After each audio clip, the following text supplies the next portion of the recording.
give up. Fight forever. Don't give up. Fight forever. Don't give up. Fight forever. Fight forever and ever and ever and ever.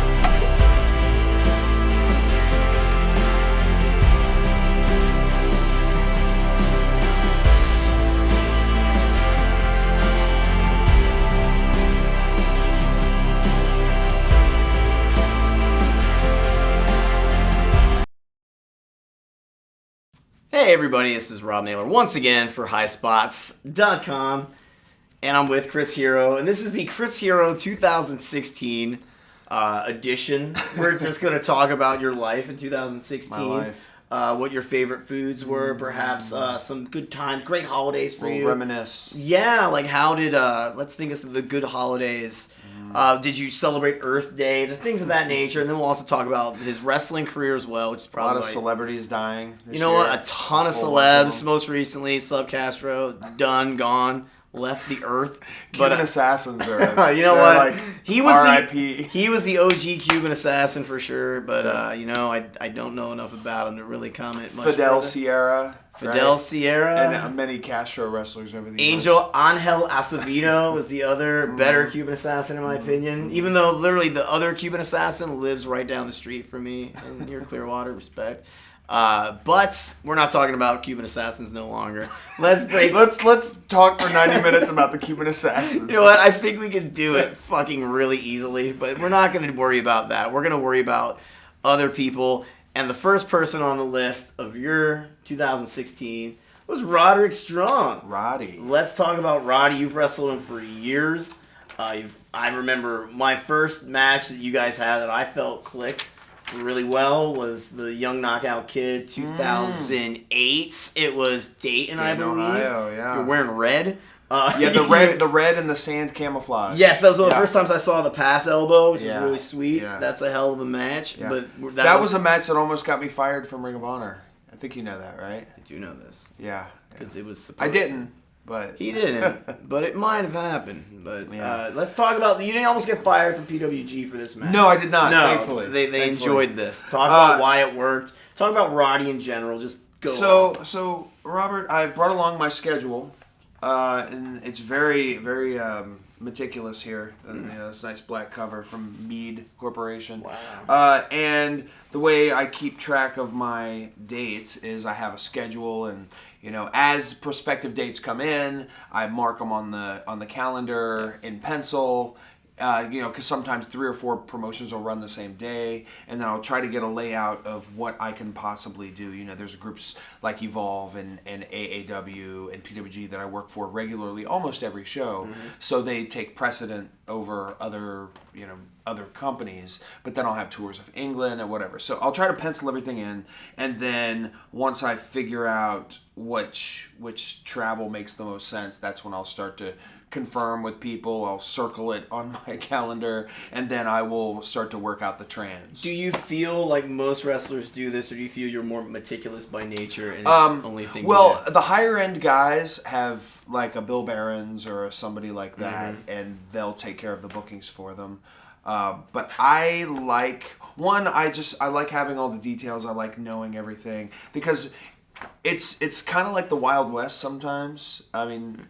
That's, like FIP in 2017?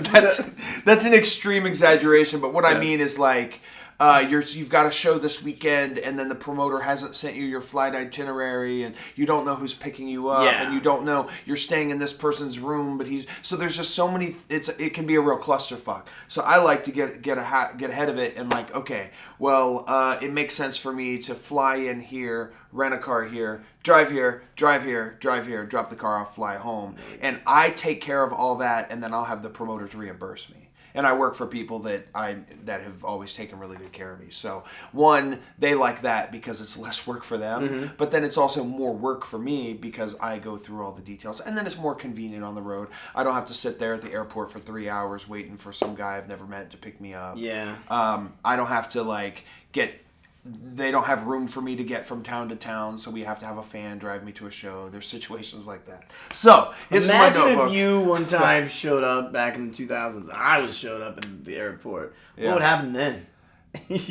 So, if you would have picked me up? Yeah, like 2004. Me as a little minion. No, 2004 would have been great because we would have talked about Masquerade Garage. That's true. That's a real. But no, it's.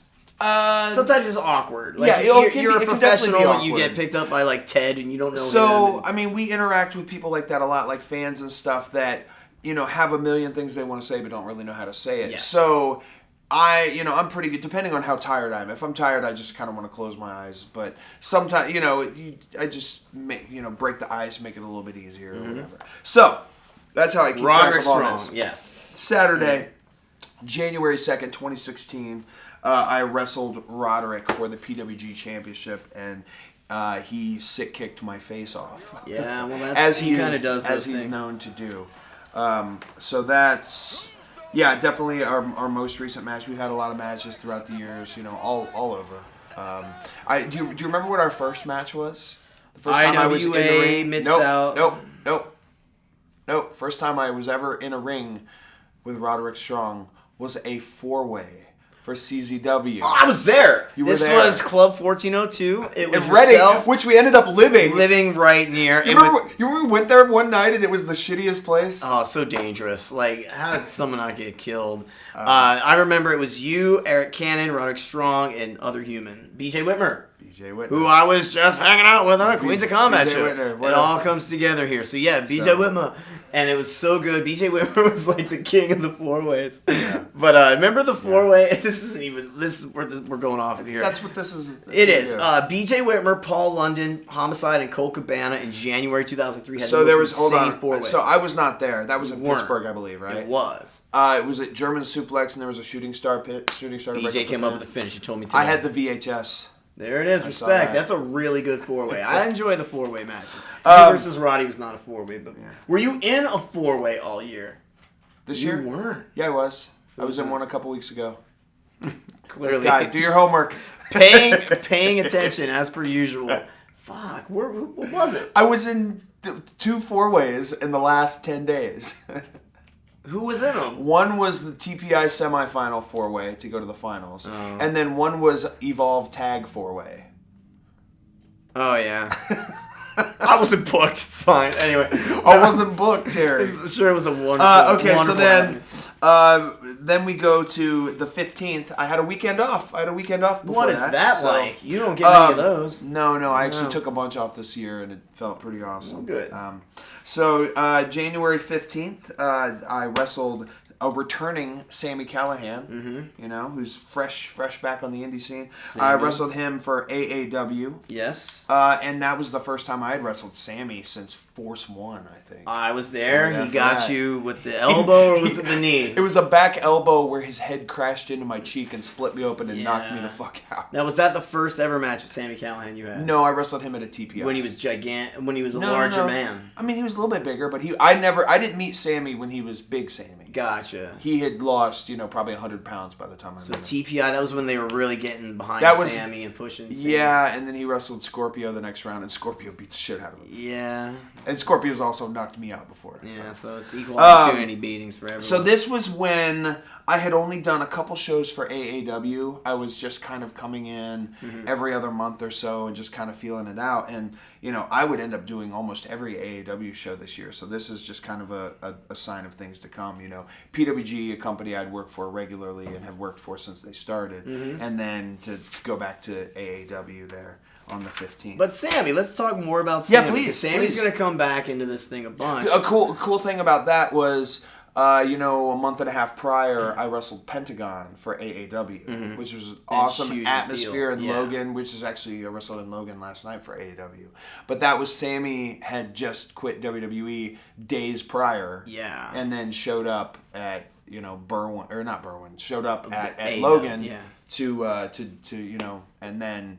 he watched my match with Pentagon, and we kind of had a chat. We're both Ohio guys, and we've known each other for a long time. So he was, just kind of on shaky ground. He just quit WWE, and wasn't quite sure what what the landscape was going to look like, and then he just saw the energy of the crowd, and he would end up going on to Wrestle Pentagon later on that year, but feuding with all the luchadors. Yeah. So it was very cool to have him be a part of that, and then here we are 6 weeks later, and he and I have our first singles match in years. And like, to me, I think it's like a modern day Rick Steiner and Barry Windham, because like basically he's stout and compact and will hit you really hard.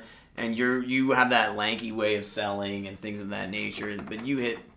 No, I'm not gonna say you hit harder than Barry Windham, because we don't really know, but like he's just so damn frenetic. He's frenetic, and he's got the spastic facial expression. But like I will say this: you and him, out of everybody on the indies, and here's why I make friends. I feel like you guys, well, low key too. Yeah. I think you guys would be the best trainers for other wrestlers, because like I think you're really good idea guys, and you're not just good idea guys for you. You're good idea guys where you could watch what they do and then know how to incorporate that in the best way to make them better in a match. He's had a number of proteges. You have a shit ton of proteges. I think some of them fell off along the way, but I used to have like I almost said harem. Used to have like a whole posse of proteges. Sammy's got like I think half of fucking Ohio is probably a Sammy Callahan protege right now. But as I said last night to Shane Strickland, all good. Usually like Sammy's like, I think this guy's coming along. Always usually lots of potential and usually potential that's reached not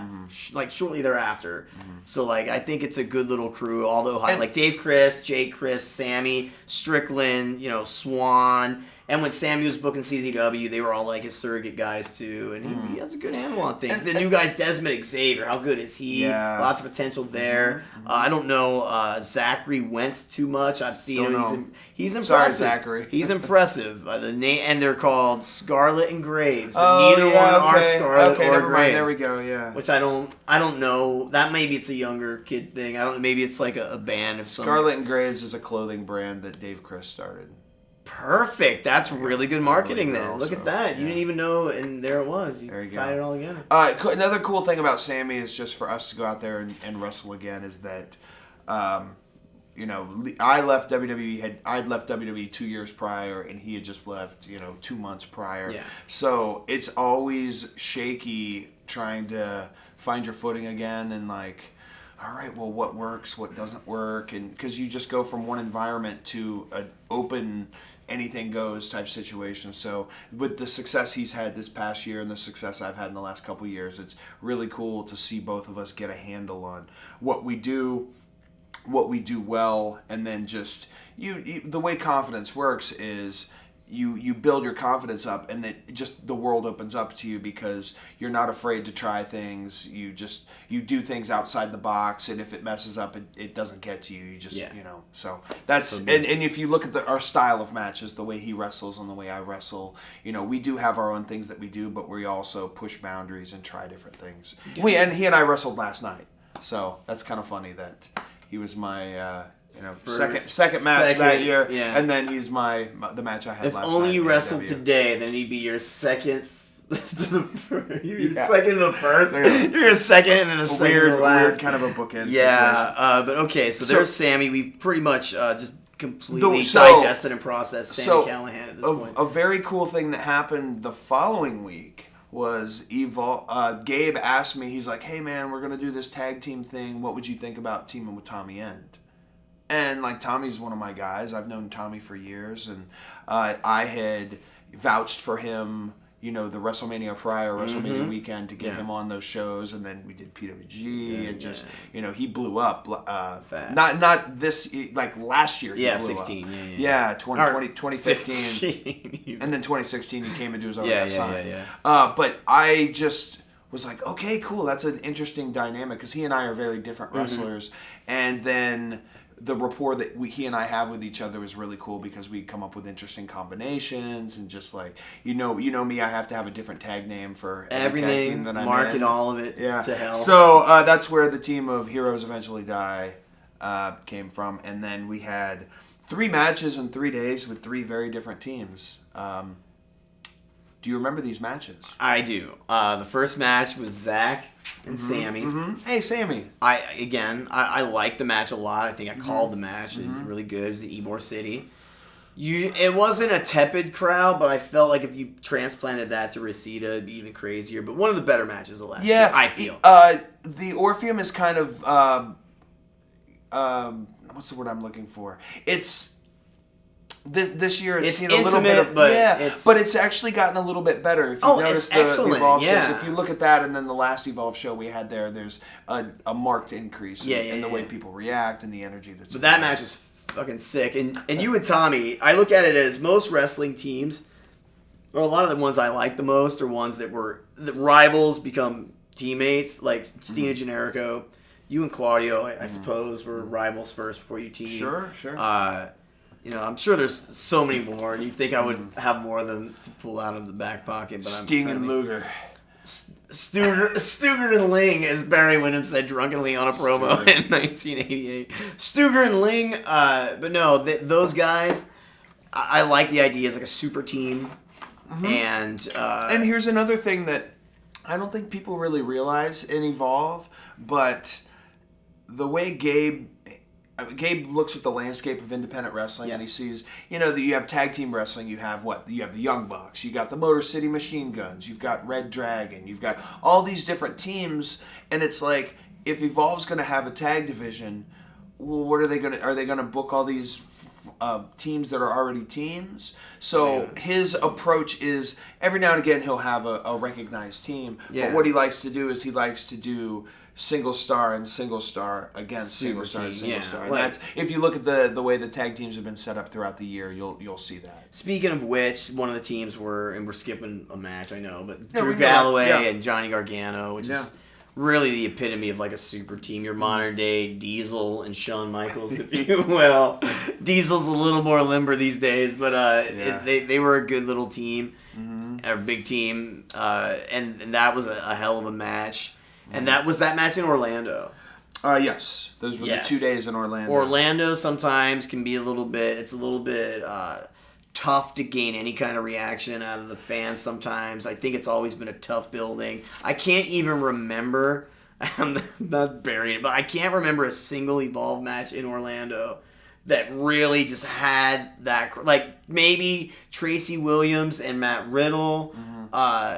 There was a Ricochet match one time with Drew Galloway where he did the thing off the basketball hoop. A lot of times in Orlando, if you do stuff off of stuff in that building, or you're right amongst the fans, they really get nuts. But I think sometimes it's more of a tepid crowd. Maybe they're like a golf crowd. They're just paying more attention. I think it has less to do with the crowd and more to do with the setup. It's a giant gymnasium. No, just the way everybody's spaced out. It's hard to get energy. Imagine if you're playing at a festival, right? And you've got a band there, and you've got like 20 people here, and then you've got 40 people over there, and then you've got 100 people over. How do you get everybody to engage? It's really hard. So it's important for places to, or when you book a venue, to kind of situate it so that people are tight and kind of working. Like yesterday, 4,000. Okay, it was less than 4,000 people, but there were 4,000 people at this event, WrestleCade. Yeah, and it seemed the whole time like the show lacked heat,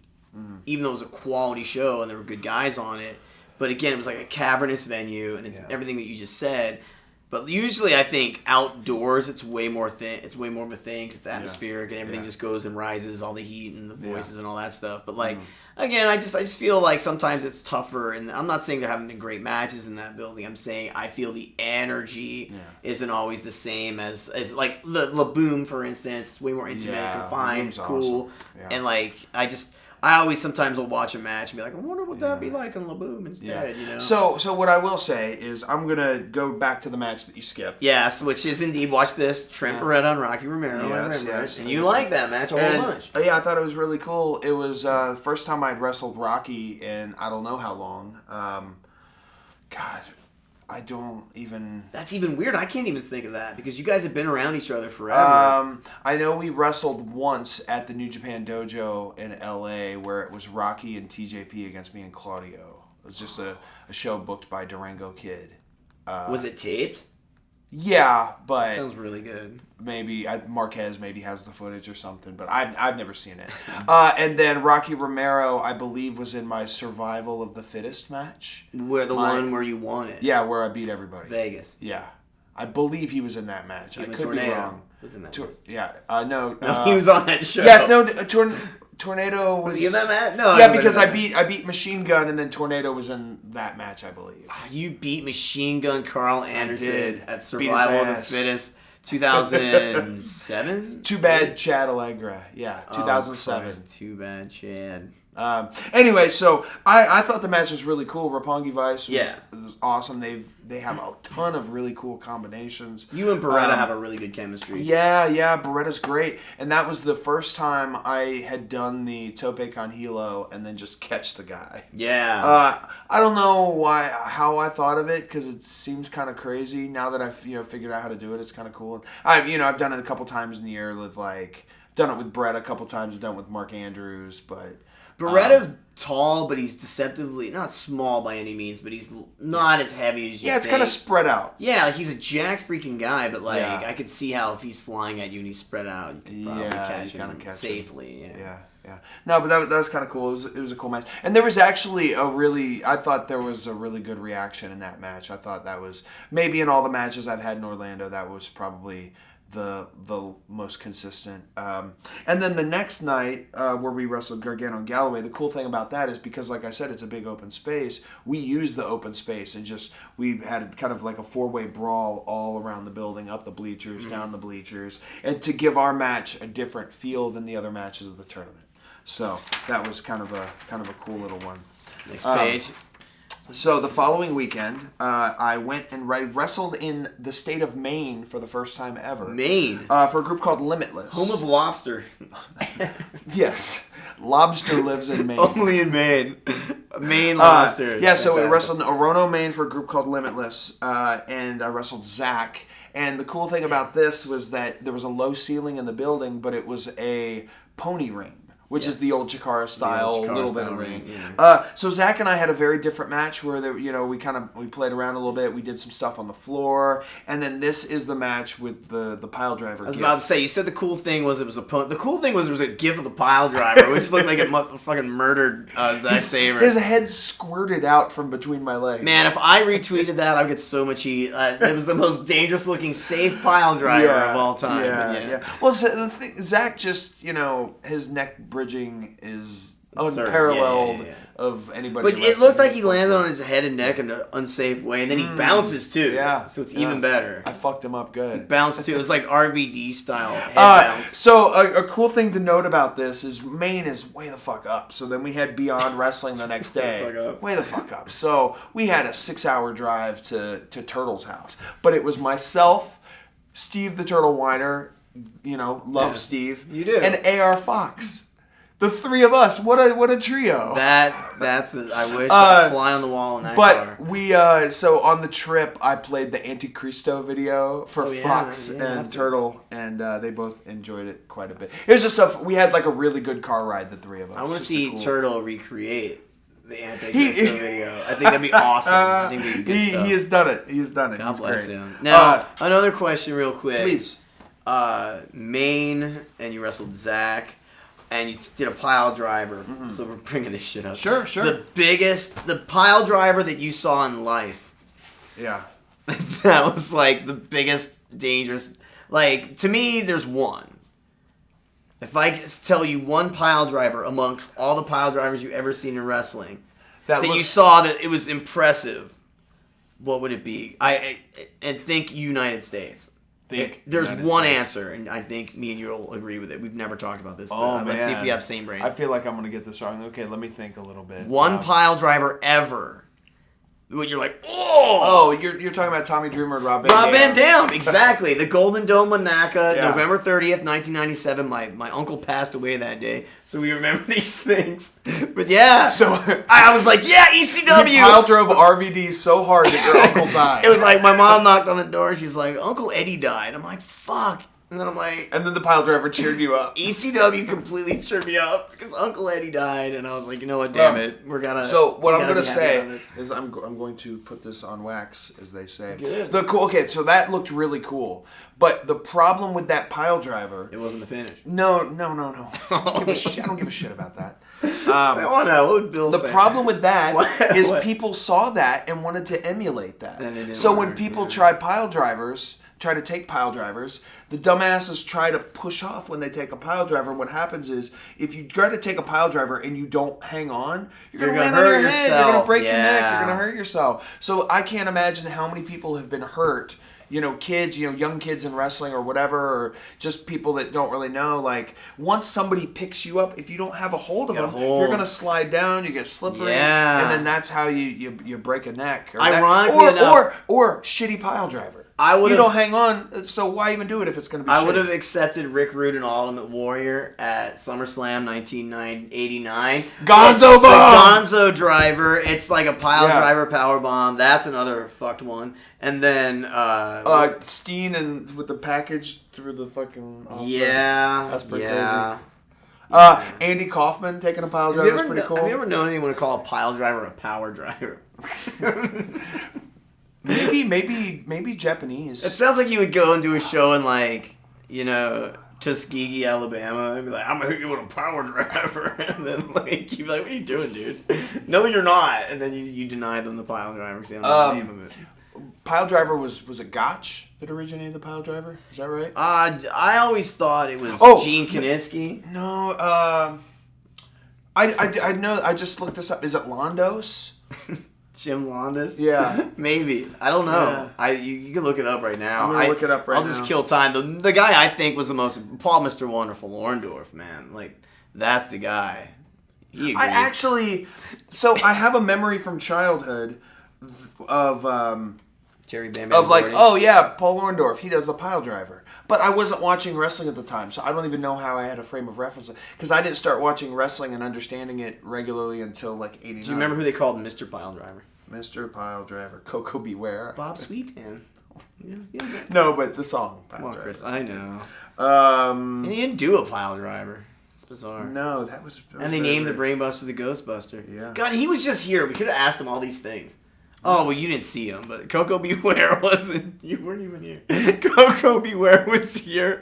I was literally behind Coco Beware, and I really wanted to. I would have asked him questions for forever. Maybe next time I'm here, I'll interview Coco Beware. So here's on the Wikipedia of pile driver. Here's a guy pushing off of a pile driver instead of hooking onto the legs. Hey, thanks Wikipedia, That's giving some everyone bullshit. bad ideas. Wild Bill Longson. Sorry. There it is, Wild Bill. Sorry to the Big star in Amarillo. Born in 1906, Salt Lake City, Utah. He was the Purple Shadow also. There it is, guys. Shit. So Holy shit, he lived till 1982. When was he born? That's impressive. 06. Jesus, that's some Florence Henderson shit right there. Yeah. Okay, so anyway. Yeah, let's pile not driver deviate gets Zach. from the important Road trip to Beyond. I wrestled Bulldozer Matt Tremont. the next day. Who is a unique competitor. I just saw him against Matt Riddle. Yeah. Yeah. He's like a Bam Bam Bigelow. A little bit. Okay. A little bit. He's like a hardcore Bam Bam Bigelow. He just does a lot of cool stuff. He's a good promo. I think a little Axel Rotten. Little Axel Rotten, a little Eddie Kingston, a little Bam Bam Bigelow, a little bit Monster Mac. He's got, I keep naming larger men, but you're not even getting it here. He's a little bit all those guys. He's like a good stew. He's has kind of elements of all of them. He uses element of Tom Zink, you know. Fuck that. He does not use any Tom Zink. He's who does though? Let's not even get into that. Who does Tom Zink? Tony Nese. That would be really fun if this is for our next episode. We just talk about guys from 1988 and then they're the guys who do them now. Yeah. I would have a lot to say about that. I'm just saying. All right, so man, it's done. Are we in week 3? No, this brings us into February. All right, what we got in February? So an interesting thing. So there were. This is one of them. Okay, this and the Smash Show. I got 2 shows because Davey Richards canceled on some shows. Oh no! So it was kind of funny that I ended up getting a couple bookings. Okay. Now this was. February 6th, I wrestled in Quebec City for the first time for a group called NSPW. I wrestled Marco Estrada. Okay. And man, it was there was a really awesome crowd. Mm-hmm. Marco Estrada, he spells his name Marko. Yeah. Jail Oasis. Yeah, but okay, so Marco, what do you think about him? Oh yeah, he's good, man. You know, he's in great shape. We just did a lot of. We did a bunch of chicanery with different, the referee and this and whatever. It just had a really cool reaction. A lot of kids at the show too. Frankie the Mobster was there. It's always nice. I was about to ask about Frankie the Mobster. And then I stayed the following day, which allowed me to watch the Super Bowl in French, which was very weird. I didn't watch it this year. Yeah. And even English. The match after that, PWG. This is probably one of your top 5 matches of the year for my taste. And I haven't seen them all, unfortunately. But you and Trent Beretta, I remember you guys wrestled in NXT. And it was very good. Yeah, we had a couple TV matches, yeah. Of course, when the reins were taken off and the handcuffs are broken, I thought that it was unfucking real. Like, you guys did so much cool shit. What I'll say real quick, though, yes, to disparage your reins and handcuffs thing, we wouldn't have had that same match back then because obviously, we grow and we evolve and we progress. So, like, we're both so much better now than we were then. So, we could have obviously done more. Yeah. But I just think this match was a culmination of the work we've both put in the last couple years. I'm just trying to say, like, you couldn't do elbows, you couldn't do pile drivers, you couldn't do your spinning kick, you couldn't do... He probably wouldn't be allowed to do a dive. There's just a lot of things at the time that I think... Like, he wrestles pretty much the same. You wrestle way different. Yeah. Wouldn't you say? Like, your NXT Chris Hero as opposed to Chris Hero that we're watching now. So, I could do elbows up until, like, my last bit of NXT. So, I still had some of that stuff. Did you hit one on Brody Lee toward the end? Or a wing attack, for sure. No, I don't. Oh, what? A wing attack? A wing attack, yeah, sure. That was always legal. Sure, yeah. That's good. How about the Blockbuster? When was the last time you did that? Oh, I haven't done it in a while. Yeah, I cut out the Blockbuster. I'll do the cravat neck breaker, the cravat cutter. You sit with it? I'll do that every once in a while. I don't know which move you're talking about. When you have him and he's like straddling and you just sit and they sit. Oh, dude, I haven't done that for years. That's an old like 2008 move. I must have been looking at the best of Chris Hero moves. Like me and Jigsaw. Yeah, I gave one of those. That was the cravat countdown. Do you think? I forget. Nobody ever called it that except me. You did. It's like the Pudgyplex. So the top moves of Chris Hero done by Suicide Dragon or whatever on YouTube, right? So what's the other guy? The holy shit guy. Oh, he's great. Is it BMD? We almost got to get his name right because we watch a lot of your shit. Holy moves that make you go holy shit, guy. Like unbelievable. If you guys haven't gone to that YouTube, he's got a lot of top moves. Yeah, it's really a fun one. But where was I getting at? Oh, top moves. Super Dragon, I think, has one of the largest top moves because he has so many moves. Mm-hmm. Yours would have to be kind of up there, too. So you have so many different eras of your style in the ring. Yeah, and there's a lot of moves. I just always try to switch things up, so I'm always trying a thing. Like, if you go to those, like, the top 90 moves of Chris Hero, there are some moves that I've only done once or twice or whatever. So you try it out and you kind of see how it is. What's your thought on the Trent match? I liked it a lot. I think you're not like me though. You've never been a list guy, which I like. That's pretty good. Oh yeah, I always have to compartmentalize stuff and have like, well, this is on here and all this other but you appreciate everything. You find the good in everything, which is a wonderful trait. I'm more like a Shades, where it's like you have a shitty match, and then you have like an okay match, and then you have a good match with a couple shitty things in it. And then you have a good match, then you have a great match, and then you have like fucking like a Tozawa match.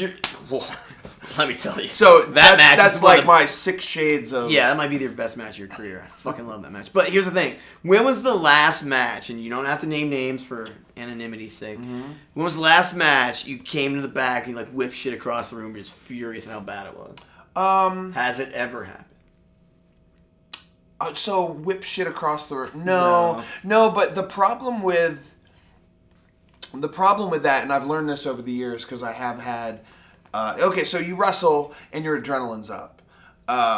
So when something goes wrong or something doesn't go the way you want it to, or if it's a couple things in a match, it kind of builds up. Once you go to the back, if you try to talk about it right away, it's a nightmare. It's just not good because it's you're deflection, just pointing.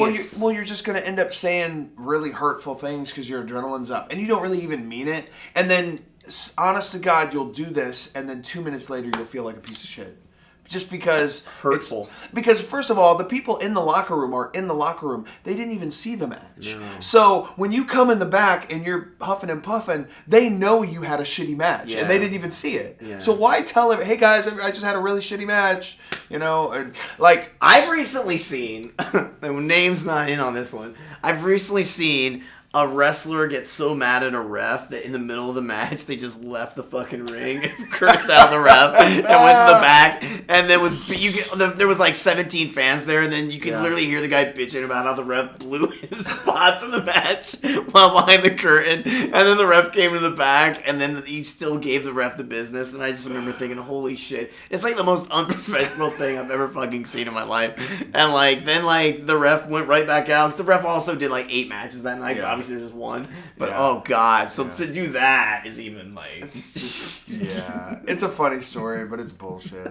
But no, I have had a couple matches this year when like it's not a pissed, it's just a frustrating. You're not a perfectionist. It's like, but you have a flow and an ebb to your matches that you would like to see. Come on, let's get on the same page. Let's do that, And then most of the time it's not deliberate. It's not, it's just, sometimes you're not on the same page. Yeah. And it's the worst is when it's really good, but it could have been pristine. And it was just a thing or two, and you're just like, it's one thing if you go out there and it's already going to be bad, and then it's just worse. Then it almost kind of becomes funny when it's just like, because I've had moments like that. We're gonna make the best of this, where stuff's going wrong, and you're just like look around like, and you can see like the guys watching or whatever, and you're just like, what am I supposed to do here? There was a match today where a young lady was on the ring apron, and during the match, I'm literally going like this, and she told me afterwards she saw my complete derision and sadness over what was happening. I'm just like, the thumbs down. Yeah, man, like what is happening? Like, stop. Anyway, okay. What else do we got? So, an interesting thing there is, I really love the match with Trent. I think he's a pleasure in the ring. If you haven't seen it, it's on. Who passed away? I think it was Bowie. Bowie's dead first, so that was the Bowie show with Trent Beretta. Lemmy died first. Yeah? Lemmy died first, then Bowie, then So was Prince. the Roddy match on Lemmy? No. Roddy match was on... Who was on Lemmy? Lemmy... Oh, yeah, maybe Roddy was Lemmy. Sorry, that's right. Yeah. Roddy was Lemmy. Roddy was Lemmy, and then Bowie was Trent. And then Prince was me and Cobb, which Sweet. we'll get to eventually. Trust us. So the next day, the next 2 days, I had shows for St. Louis Anarchy. They still run? They just had their last show because they have been... Okay. I think I knew that. So. Yeah, I don't know the right word. Maybe just kind of dissolved into this new NWL thing that's running St. Louis and Kansas City. Gotcha.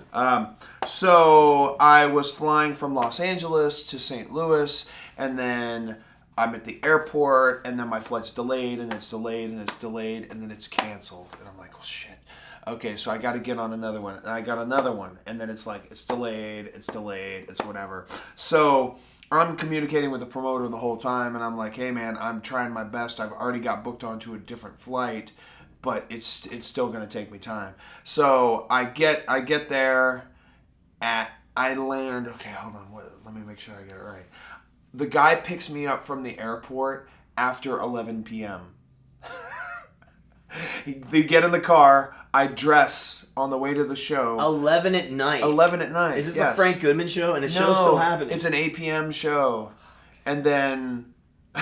And that's his match. Yeah, so I was teaming with my good friend Trick Davis. And it's a tag match. So you're communicating with Trick en route to the building? But he knows cool me well, too. and he knows what I do. He's adaptive. Even though he's, he wrestles more sporadically nowadays. But he was able to put together some stuff with some of the other guys. And the other guys, Dan Adams and Everett Connors, just, very new guys. Yeah. I think maybe Elgin students. I'm not 100% sure. But so they were kind of shitting their pants because... I'm not there. Yeah. And then it's like I get there and we go to the ring.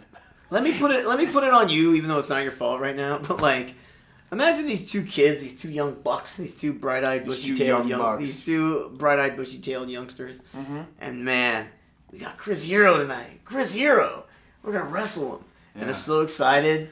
And then like their dreams are just dashed. Yeah. It's basically like, we have all these ideas, we can't wait to present them to them and work out in the ring with them. Yeah. And then like, thanks Delta or whomever, and it just doesn't work out. Yeah, but I also I don't think they had a lot of ideas. I think they were maybe like, they were happily led. I'm just gonna do whatever you want me to do. Great. Just because I think they were pretty green. Yeah, that's the way it probably should be. And then you wrestle everyone's favorite, by the way. Yeah. So just one last tidbit. One more thing. Okay. So Trick and I were both fans of Flight of the Conchords, the comedy act, the music or whatever. Just really funny stuff. So I thought it would be funny. Like, I got these shirts made for he and I. It's like a takeoff of Always Sunny in Philadelphia with Frank and Charlie. They call themselves the Gruesome Twosome. So I had these stupid shirts made up called the Gruesome Twosome with his face and my face on it, just for like a one-time only thing. And then I'm like, oh, let's come out to a song by Flight of the Conchords. Like, oh, what song? Like, oh, Business Time. Like, oh, whatever. But then, like, as it's playing, I'm like, this is the worst song to ever come out. Because it's just like, doo-doo, doo-doo, doo-doo, doo-doo. And I'm like, there's no rhythm. It, like, kicks in, like, 2.5 minutes into the song. I'm like, this was such a terrible idea. So did you wait 2.5 minutes? I was waiting and waiting. And I was just like, this is so bad. Hey, I'm here. Like, did you think back to Three Doors Down Hero? Where you're like, that was never my idea. That was always Ian's idea. I never was it really? No. I come out to get some goddamn Three Doors Down. Wow. Especially... But what if he would have made you come out to the folks from Nickelback? What would that dialogue be? One time in Texas for ACW, they made me come out to "They Say That a Hero Can Save Us," and that's the fucking Spider-Man hero song, horrible, by Nickelback and a guy from Saliva. Not deceased, by the way. Okay. The other day, I was talking to Darby Allin about deceased metal band, new metal guys, right? And Drowning Pool. Yeah. I had to delete the tweets. I thought people would think I was less than sensitive, which, how dare they? But, yeah, so, but no, the guy from Drowning Pool is dead. Yeah. Papa Roach guy alive, Saliva guy alive. Yeah. Okay, just wanted to make sure that was abundantly clear. Yeah, we're good. Little sidebar, guys. Yeah, I just wanted to make sure. But anyway, so I came out to his shit song. We had this match. And then I proceeded to give the one guy a pile driver, and then upside down he goes, ah! So I'm like, what are you doing? Why are you...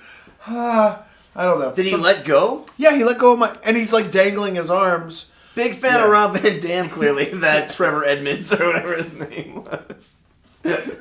Anyway, poor guy. I know. Anyway, so then the next day... I wrestled JoJo Bravo. Amazing. Yeah. Let me completely, I almost said suck the teeth of JoJo Bravo. JoJo Bravo is unfucking real. What an awesome little worker. If I could be a wrestler, I would be JoJo Bravo, or I'd be Patrick Tanaka. And they might be related, because they're both so good and pint-sized and compact and clean. I thought you want to be a Masquerita. I'd be a Masquerita, I'd be a Jack Evans, because I'm into the whole backflip thing, but, you know, I'm cold. I'm going to get a hoodie, because I'm not very professional. So JoJo Bravo, right, he's a great technician, and he's also a student of the game. Like, he watches so much footage, and he's just really good at...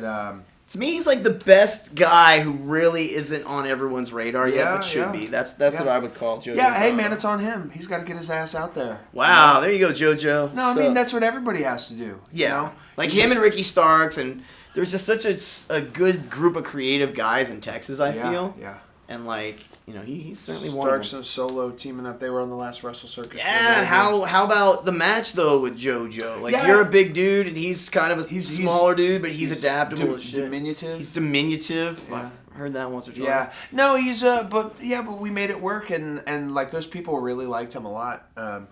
So you were heel and he was baby? I mean, was he fighting from underneath? so was he taking flat back though? He was fighting from on top. So a lot of my matches, especially depending on the places that I am, I get like the respect reaction where like, yeah, it's Chris Hero. He's been wrestling a decade and a half, you know. Okay. Yeah, we'll cheer this guy. We like the stuff he does. Seasoned vet. Against the local guy or whatever. Yes. So there are some times when I'm in a shitty mood and I'm like, all right, I'm going to be a dickhead, you know, and just really kind of brutalize a guy just senselessly. Wow. But usually it's just the aggressive. It's not an overt heel, a traditional heel thing. It's just like, hey, I'm going to, you know, make you, you know, claw your way to the top. Like, you have to come up to my level to knock me on my ass. I'm not going to give it to you. And that's the style. That's the style of a lot of my matches, especially this past year. That is low-key style. Because basically it's the Japanese way, correct? Where if you don't fight, I'm going to guzzle you and you're not going to get anything. I'm going to give you your comeback. It's there for you, but you've got to take it, kind of thing. Yeah. And if they don't... Yeah, I mean, but that's just kind of like a... I mean, that's just such an easy story, and and you're a big dude, so it's even easier. Yeah, but I mean, it crosses over into all aspects of life. You know, real life. You know, the job market. You know, sports. You know, that's the kind of thing. Like, and fans are watching, and they can kind of see the dynamic, and then, you know, it's like fight back. Do something. Like, that's. And it's just such a, you know, like a primal concept of pro wrestling. Yeah. Like it's like that guy, is it Mickey? Who's the guy on Rocky? Who's the guy outside the ring with Rocky? Mick. The guy, there you go. Right there. Man back there says it is.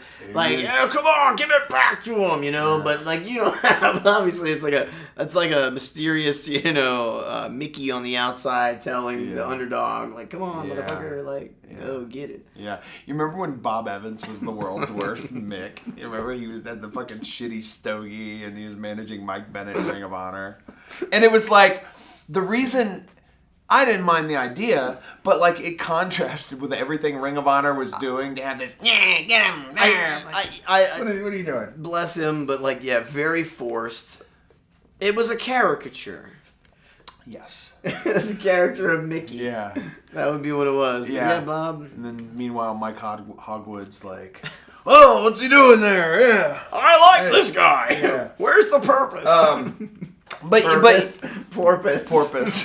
Slap the purpose. God damn it. That hasn't been said in years. I wonder what's up with Mike Hogwood. Right. Where's Praise that guy? All right. So we're going to switch over to what we got now? Friday, February 19th and Saturday the 20th. I had a double shot. I had AAW.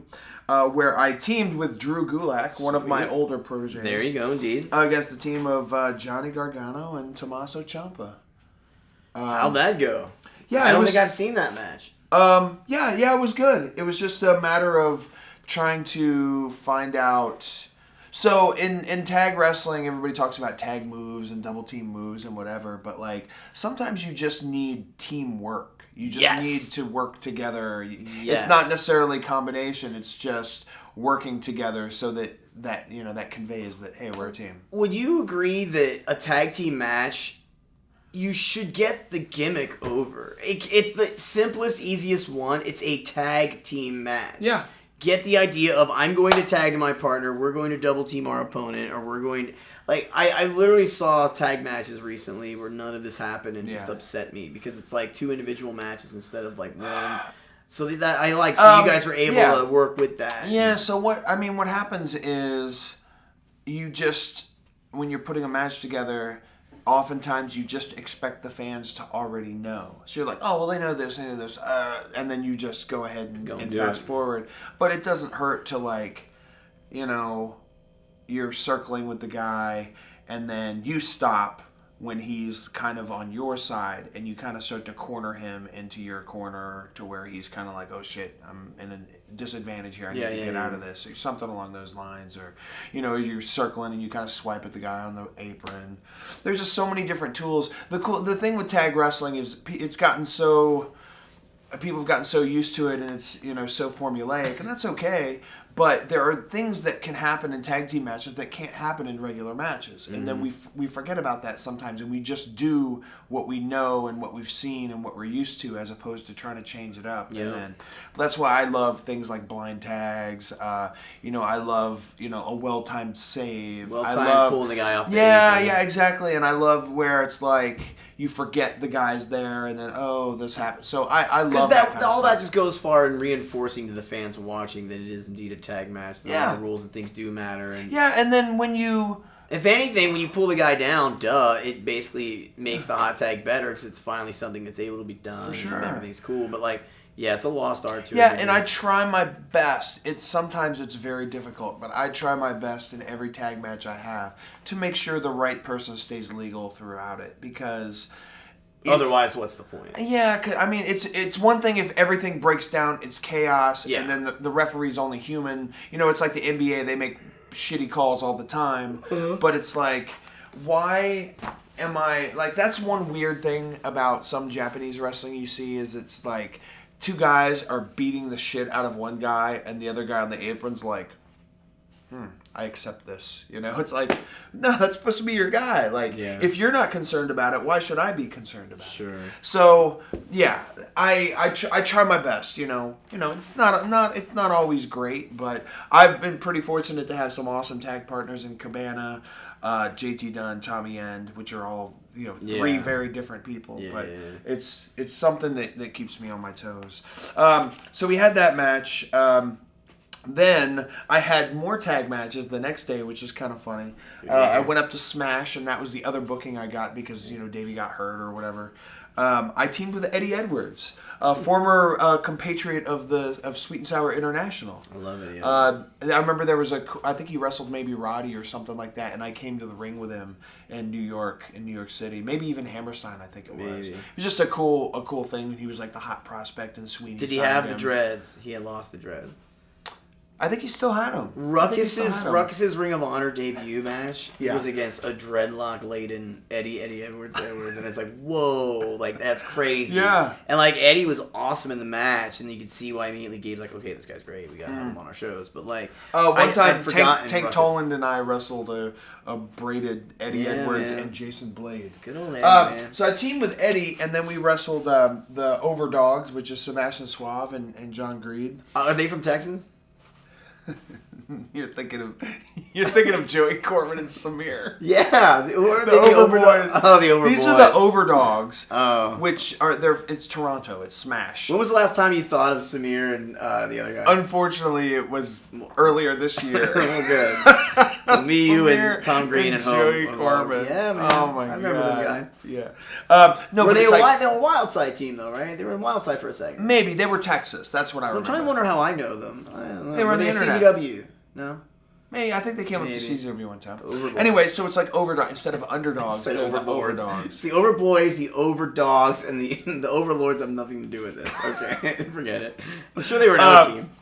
So we wrestled the Overdogs. Sebastian Suave and Greed. It was fun. Good deal. And then we were in a 4-way tag with Player Uno and Dos, Mike Rollins and Pepper Parks, and Tabernac, the French-Canadian lumberjack dudes. Really well-liked team on the internet. So a funny story about this. I think it's funny. Maybe nobody else will think it's funny. Player Uno gets hurt in the match. That's not what I think is funny. That's not funny at all, Chris. So Uno gets hurt, and then he takes the pin, and he's not supposed to take the pin, so he gets eliminated. So then it's myself and Eddie Edwards against Mike Rollins and Pepper Parks, and we have nothing called at all. Because we weren't, it was, we had stuff in the beginning that we'd already done. So now we've got this final, and we're like, well, I've never wrestled Rollins before. I've actually never wrestled Pepper, even though I know him from when he started training at HWA. So like, we're just, we're kind of coming up with stuff on the fly, and we're doing some stuff. We're brawling around. We get back in the ring, and then I'm lighting Pepper up, and I'm like, boom, boom. And one of my favorite things is when a guy goes for a move and you steal it from him. It's like the brain buster. It's Hogan hitting Orndorff with the pile driver. No, that's not what I mean. What I mean, think Generico, not Generico, and then sheer drop. Okay, you steal the person's momentum. I've got you. I hook you. I post, and then the other person uses your momentum and pops you and hits you. Gotcha. Okay. So I have Pepper, and I hook him for a suplex, and I throw his arm, and I know that Pepper Parks does a fucking Falcon Arrow, right? Mm-hmm. So I was like, Falcon Arrow, and he's like, all right, fuck, boom. Good timing, hits me with a sweet Falcon Arrow, whatever. We end up doing the match. They end up getting some kind of a finish on me that fortunately I knew. Real quick, you go Falcon Arrow, and then he hits you with the Falcon Arrow. No, I called Falcon Arrow to him in his ear so that he knew to give me a Falcon Arrow. Okay, well, when you mentioned the momentum thing, I thought you were like, all right, Falcon Arrow, then he gets you. Okay. That was my thought. I didn't see this match clearly. Hey, Falcon Arrow! Which is Mitch Ryder's Do the Deal. You're like, duck the clothesline! He did the deal. All right, okay, he did the deal. So he hit me with a Falcon Arrow, whatever. They ended up hitting a finish on me, and fortunately, I had an idea of something that they did, so it was fine. So he did the deal, though, real quick. That's where that came from. Okay. It's from Mitch Ryder. Oh, yeah, he did the deal. There's a Mitch Ryder story where he was talking about having relations with a woman in a motor vehicle.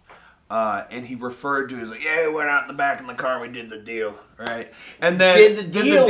And then Grant Akuma's like, you did the deal, like you give her a Falcon Arrow, which is like, like they, guys would, Taka Michinoku, Taka would jump up and down like the Michinoku, but so every single time someone does one, Excalibur exclaims, "He did the deal!" That's what the Falcon Arrow is. God damn it, that's such a good deal. Okay, so Pepper Parks did the deal. So stupid. And so we get in the back and whatever, and I was just like, yeah, I'm gonna go Falcon Arrow or whatever, and he's like, yeah, man, that's the first one I've ever done. I was like, well, you don't do the Falcon Arrow? And he's like, no, man, it's not. I was like, but I've seen your matches. I thought that was a thing. He's like, no, man, I've never done one before. So I'm like, what does Pepper Parks do? He does a Falcon Arrow. Of course he does. Holy shit. Okay, so that's Smash Wrestling. A Falcon Arrow dropped into a pile driver is like the Steiner Square driver, isn't it? Yes, into the Tombstone. Isn't it? That was I was around Spud too much. Isn't it? Next match is March 28th. I wrestled Jonathan Gresham for the first time in Beyond Wrestling. Oh, that sounds awesome. And what was cool there is it was very similar. It felt very similar to when I was wrestling Hidaka in Evolve. He did some similar things, working my leg and whatnot. And Gresham's just a great wrestler. Hopefully he and I get another chance to wrestle. Gresham, man. I don't want to say top 5 because that's my thing, but like underutilized, underrated guy. Naylor's top 25, top 5. Yeah. I usually do kind of have more than 5. The thing is, when you always say top 5, you never say who the 4 others are. You just leave it open.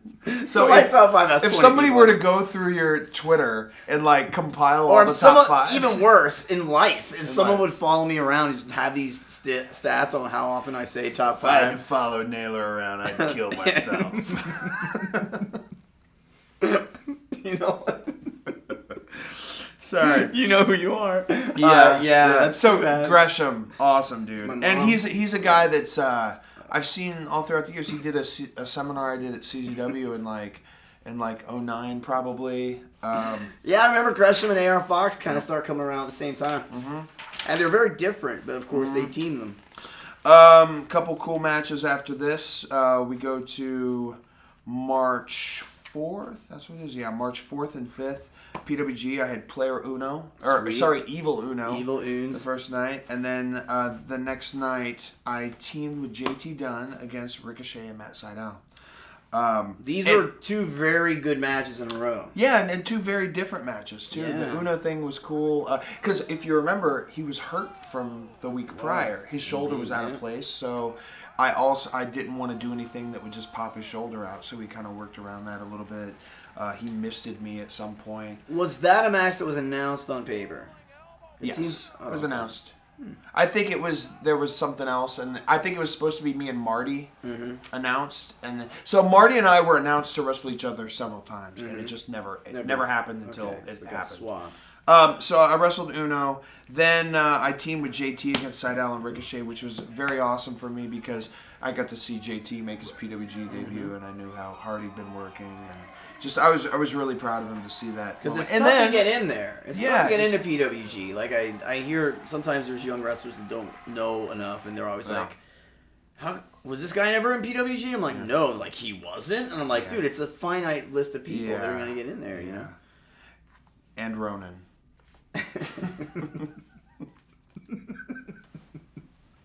Ronan, Ricky Steamboat's favorite wrestler. Okay, so I was talking about this match because it's Ricochet and Seidel, one of the most awesome tag teams in pro wrestling. They I'm like, oh yeah, JT did a great job at PWG, wrestled this and this, and they're like, well, I mean, it's hard to have a bad match with you guys. And then the point that I made was like, yes, but it's also hard to not stick out like a sore thumb when you're in the ring with three really well-established guys. Yes. And I thought he really held his own. Yeah. And like the crowd took to him. He was in the big finishing sequence and everything. So it was just a really, really awesome thing for him. Yeah, JT done. Next weekend, I went down to a place you're familiar with, Ronan. Yeah, to Pembroke Pines. Pembroke Pines. I was in a three-way with Alex Chamberlain and Aaron Solo. Yeah. And it was fun match. I like Solo a lot. I never really see Chamberlain. I've only met him a couple times, but he's got a good thing going. Chamberlain, of course, is Big Adam Cole. Yeah. Chamberlain, if you look up a picture of Alex Chamberlain, it looks like you put him in the dryer. Adam Cole was produced, and we came up with an idea. Now I was gonna say it's not gonna actually happen, but like the idea of like Adam Cole, heel Adam Cole, obviously, who's came out and said, you know what, I'm a beautiful man, and I think I like to have someone. I'm kind of a marked man as well, and I think I'd like to have someone follow me around, someone of my own visage, someone of my own that reminds me of me, someone as beautiful of a man as I am. And then all of a sudden, like Alex Chamberlain walks out, he's like a bigger version of Adam Cole. I think that would have been fucking incredible. I really think that we missed our mark on that one, folks.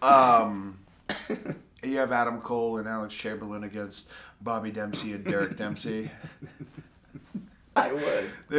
We did the one skit. God damn, we got one with you and JT Dunn, for Christ's sake. That'd be great. I think I'm on board for all of this. Okay, awesome match that I was in the next day was Cody Rhodes and Outside Out too. Oh, yeah, okay. I like this. I don't see that. I think they look completely different. It's a littler version of it. I wrestled Cedric Alexander at PWX in Carolina, and what was cool is one of my first matches back on the Indies was against Cedric, and it was good. It was a bit of a smaller crowd, but this was they had like a War Games. They had 2 cages. It was a really big, hot crowd, and we just clicked really well. Let's talk about him, man. Cedric Alexander's a guy who has been underrated perennially, and it's just like he's finally really he's not even stepping up. He's always been there, but now he's got that extra snap, that extra edge, that extra fire, and it's all coming together at the right time, it seems, and obviously WWE has taken a liking to him. Well, I had known Cedric for years through Highspots, and there were a lot of times that he would end up at a show, with the crew, and he would be in like an 8-man tag or, some kind of a 4-way tag or something like that. Excuse me. And then he just never really showed much, and he was also new and young. So the first time I saw him as pretty much present-day Cedric, I wrestled him, and he's good. But it was the 3-way, him and Trevor and Everett at PWG that opened the show. It was that was such an incredible match. To this day, probably top 5 PWG match for me. Yeah. Yeah. What are the other 4, Rob? Yuichi the ladder with the Bucks. And what are your top 5 gifts of all time, Rob? Oh, you know what?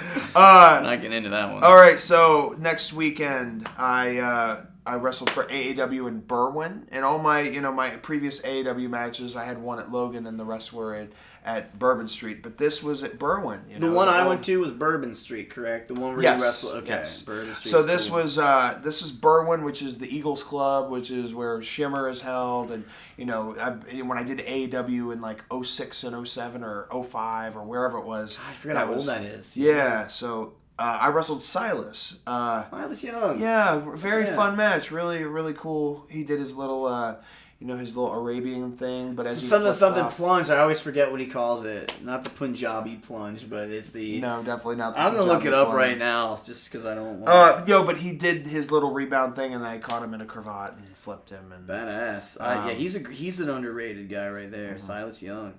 Doing it for a long time. I just want to plunge Silas. Let's see what this... You just want to plunge Silas. I'm going to do that. I'm going to Google it right now. It's in Googs. Let's see what we get.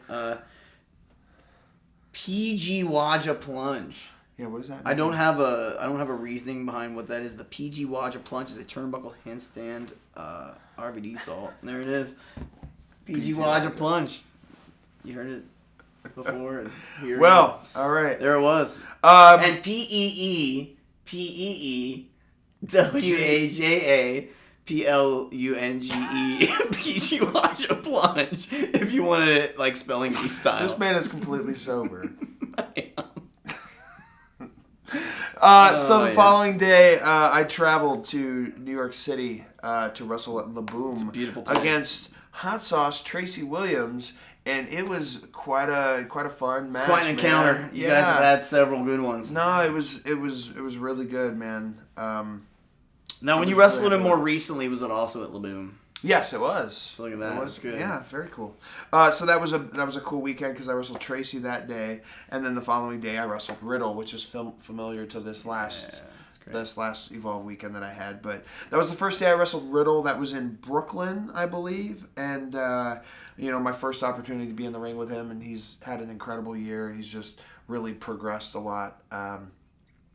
I went for the gotch, and he kind of flipped himself into a triangle, and He got me. Now, is this... I'm trying to see... Tracy Williams wrestled Riddle and had a really good match. I felt was Riddle's breakout. I think that was the prior shows. Was that in Orlando? I think it was when you guys wrestled Gargano and Drew. Sure. Be in April yet? We're getting there next. Sweet. Yeah. But yeah, that was my first time being in the ring with Riddle, and I don't know, he'd maybe had 50 matches at that time. I'm guessing 50, 60 matches. And he was already, way ahead of his years. Then the next is we take ourselves to WrestleMania weekend. Yeah. Take ourselves to Texas. I was at some of those shows. The first was myself and Tommy against Hot Sauce and Gulak. And that we just didn't have the chemistry that we needed for that match. Did you follow Ospreay and Zack? We were the last match of the night. Yes, I recall this. Yeah. Vividly. Yeah, I never worry about following anybody. I just don't ever even consider that as a thing. As far as stylistically, I don't want to try to do the same thing as the match right before me just because, too much or similar finish or similar cutoff or whatever. But we just were not on the same page. And if you remember, this is only me and Tommy teaming for the fourth time ever. Yeah. And then what I say about matches like that, I say it was a good highlight video match where there's a lot of good shit that happened, but it wasn't always cohesive. We didn't always have the people, and we didn't have the right kind of drama or momentum build up. And sometimes that happens. But if you put on a Papa Roach song and you clip together some of the moves, you go, wow, that was a pretty good match, And then that's when I go, yeah, just stick to the music video. Don't watch the match. Like every single Headhunters match of all time. Yeah. Good highlights. Good highlights. Hey, elbow off the top, drop kick off the top, moonsault off the top, leg drop off the top. Squat team. The squat team. Still wrestling in America. Yeah. Holy they shit. Came back for AI dubs. Yeah. Imagine you and JT Dunn against the Headhunters. The Headhunters, yeah. Book it, John Thorne. That'd be amazing. Okay, the next day, I had a crazy day. I had 3 matches. I had a show at noon, and then I had 2 shows at 8 o'clock. Wow. I opened one and closed the other, which is pretty a cool thing to do. I wrestled Fred Yehai. In the afternoon. And, he's a guy on the rise, and I've already seen plenty of improvement from the time that I wrestled him there to seeing him recently and being in the 8-man tag with him. Very unorthodox style employed by Fred Yehai is what I would say on commentary. And then I had one of my favorites. I had Zach, opening the show. You were intense in that one. Yeah. I'd like to go and revisit that myself. Yeah, and okay, so here's the thing about that match. I have gone back and watched it, and I was disappointed with the way everything was captured not on film, but like the energy did not transfer over into the video. And I believe it's the acoustics of the building. And if you remember, was it the Saddle Ranch or whatever the hell it was, it wasn't layered seating. It was just straight back. So you look back and there's 40 rows of people. But like you can barely see the people in the back or whatever. So when like WrestleCade last night. Yeah. So when I'm fighting him on the floor, there's a couple moments that I felt like a roar. I was like, man, this is awesome. But for whatever reason, you watch it back on film, and I don't know if it was the way it was mic'd or whatever, but I was just a little disappointed that it felt really good, and then you see it, and you're like, well, it was good, but... Maybe those damn commentators were potted up too much in the production aspect of it, and maybe you can blame those guys. Yeah. Shit, that guy with the squeaky voice is the worst. That'd be a real dick thing to do. Yeah, that'd be terrible. So the cool thing was... Zach and I beat the shit out of each other, and then we proceeded to hop into the same vehicle and drive over to the WrestleCon. to the WrestleCon hotel, to where we were the main event in one of the crazier matches I've ever been in. It was myself, Zach, and Brian Cage against Ricochet, Matt Sydal, and fucking Rey Mysterio Jr. Right? I never thought that would happen. Crazy. I don't even wrestle Rey. I think Rey is underrated in the fact that I think he's up there, at least with this generation, as one of the best wrestlers of all time. And I say that because he was able to transcend Lucha Libre and just... He can wrestle anybody of any size and have an awesome, entertaining match. And, some high flyers...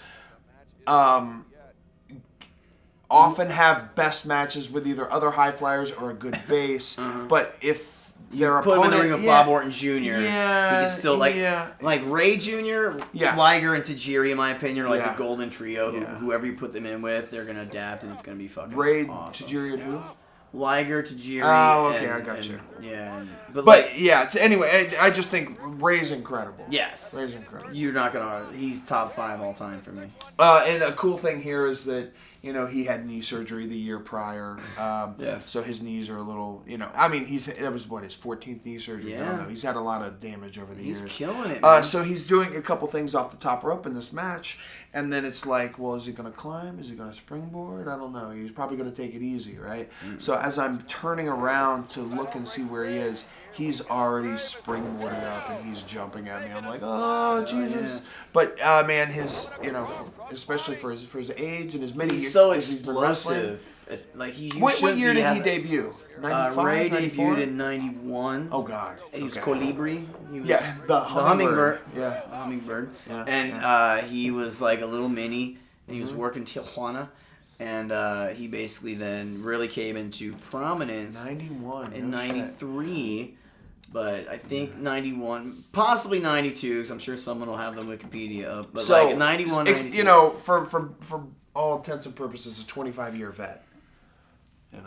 Wrestling high level his entire career. Yeah, man. And then maybe not 91, 92, 93, but yeah, he's incredible. And there's an interesting backstory to that too, which I'm sure we might not get into. But that whole WrestleCon show.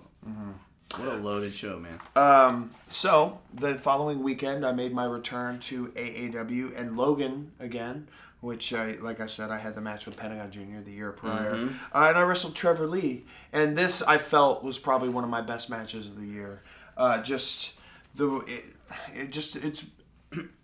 all cylinders, all the elements, the crowd, the succession, the way we kind of put some stuff together. We had a little bit of everything, and his selling's so good. He staggers, he falls, and what's cool is he and I had a pretty good one in PWG. We had a pretty good one in Evolve, and then this one was pretty good. So 3 different places, 3 high quality matches. I'd like to watch them all in conjunction with each other. You see his little hair grow. He had like the little mushroom hair, and then it kind of comes out. I think from the first match to the latest match, he just talks a little slower.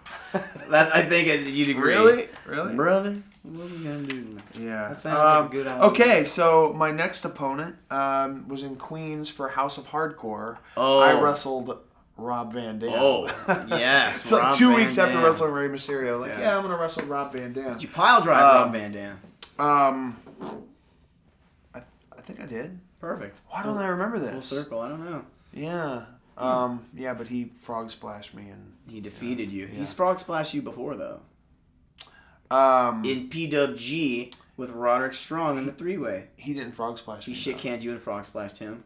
Maybe he Van Daminated Roddy. Did he? Yeah, like there was no frog splash. I don't remember. I got spin kicked and out of the ring. Ah, damn! I would hope you did. But I got my singles match with Rob Van Dam. That's awesome. Cool. The following night, I teamed with Cabana to wrestle Archer and Davey Boy Smith Jr. Is that in Japan? Our friend Harry. That was at Hardcore. That was House of Hardcore. Okay, that's confusing. Flew to Japan the next day. Yeah, he's on the flight to Narita. That was at old ECW Arena, the Sweet. new Alhambra. Now the Tajiri match was Arena. last year. Yeah. Oh shit. Okay. We Yeah. talk about that one too. I know it Sure. deviates from the topic, but Sure. fuck it. So Tajiri match. Yeah. How cool was it wrestling Tajiri? Because I remember how stoked you were to get that match too. Yeah, man, Tajiri's incredible. I loved his matches, was super crazy. And then I thought it was awesome the way he transitioned to WWE and was able to use character stuff and just facial expressions. And he could be funny, that he could kick your head off. And he Tag wrestler, yeah, singles guy. yeah, he moved around really well. Was it Mikey and Tajiri that had the team in ECW? Mikey and Tajiri, yeah, team it in was ECW. Sinister Minister, just a cool group. Man. Like very, very versatile wrestler. And And then him and Eddie in WWE was tag team champion. yeah, and then he ended up, being in the Cruiserweight Classic this year. He was. What a, And like I'd heard they signed him. I don't know if that's accurate or not, but I always am impressed with Tajiri. I don't know. We watched his shoot interview. You remember? We did. It was very good. Yeah, we had the Killer Elite Squad match, which we wrestled each other a bunch in Noah. Sure. It was cool to do that match in the U.S. The following week, JT Dunn and I teamed at Beyond Wrestling, and we wrestled one of your favorite teams, The Hit Squad. The Hit Squad. They come out to a song off of Snoop Dogg's album. Do you know the name of the song? Doggy Style, and the song is called Pump Pump. Pump Pump. There it was. The last track on the CD. I wouldn't have known that. Yeah. I'm a pretty hip white kid. But, And it was just an interesting dynamic here. I have never been in the ring with Steve Mack until this point. No, I guess this is Wow. Yeah, I guess this is the first time for both of them. Did he hit a Hurricanrana on you? He did. That's badass. Unfortunately, it was like one leg was here and one leg was kind of under this armpit. But you knew enough. So it was kind of like a head body scissor. Sweet. Flip my ass. So that's good. That was what was it? I had Moff up for the gotch, and JT was going for the double stomp, and then as JT jumped up, I pile drove, and then Mac caught him and powerbombed him, so we both had him pinned, and then they were legal, so the ref counted their pin. So he stomped the gotch, Yeah. and then Mac ended up catching him off of the stomp. What's your thoughts? That's an elaborate finish. So what's your thoughts on the finish where the heel champion ends up having a ref knockdown, and the heel champion gets them for a pin, and then ultimately loses? Do you like that? I don't like it. What do you mean? The heel champion. Yeah. The heel champion basically has. Ric Flair. Yeah, the heel champion. The ref gets knocked down by the baby, and then the heel champion hits the baby with their finish, and then basically there's no ref to count, but the heel champion gets the 3 count, but then ultimately loses to the baby. Like, I get it for rematch purposes, so maybe that would be why you would do that, but what's your thoughts on a finish like that? I mean, It protects the champion who loses the belt, and then I guess it sets up for a rematch. So if I'm gonna critique it, I can then pull back and say, well, that would be a good reason why. Yeah. Well, I mean, in that situation, I just have to know who's the particular who it people. is, what the situation is, whatever. I think just about anything can be a good finish if it's the right time and place and the right situation. So I'm not gonna say that I hate it. If it's something like that, if it's overdone, it's bullshit. Yeah. Anything that's overdone in wrestling is bullshit.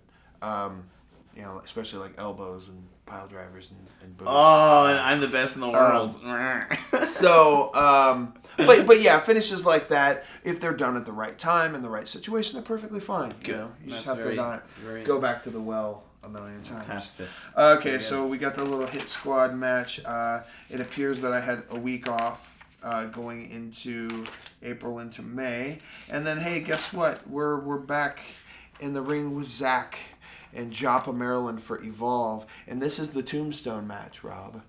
The Joppa, Maryland Tombstone match. Yes. Where the power driver and the Doomstone. People were very upset and thought I killed Zack. Yeah. Because I did. I did kill Zack, but not really. So I gave him a little tombstone there. Yeah, that was. Would you say Zack? See, this is just gonna be derivative. I don't want to say top 5, so I'll just say, is Zack one of your favorite opponents? Yeah, he's awesome, man. And I've gotten to see Zack. I wrestled him at 1PW in like 2008, and then I didn't really see him again until 2011, the Noah tour of Europe, and he basically won his job with Noah by having matches with Nakajima and Kenta. I went to WWE, and then he went to Noah, and he was, stayed there in the dojo over and over and over and over. And then when I came back to Noah, he had worked his way up and had the tag belts with Ogawa. So I saw him, from the bottom on up. And then eventually we've had singles matches everywhere. Singles matches in Japan, in England, in Germany. In Maine. In Los Angeles, and, in Chicago, and wherever. So New York. He's definitely one of my favorite people to be in the ring with. And it's always interesting with us to like make it interesting and not do the same thing. We do a lot of the same things, but the different sequential order, or just kind of mix it up a little bit. And just the thing is, it's never boring. It's always fun.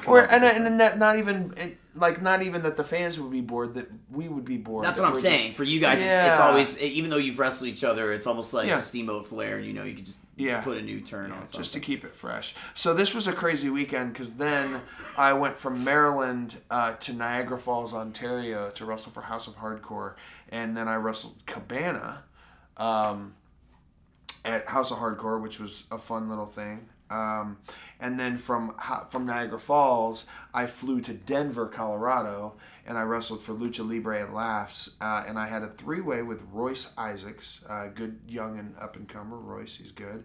And Sammy Six Guns. Sammy Our friend Six Sam Guns Udell. Great. He's got a different thing now. He's like Mr. Samuel something.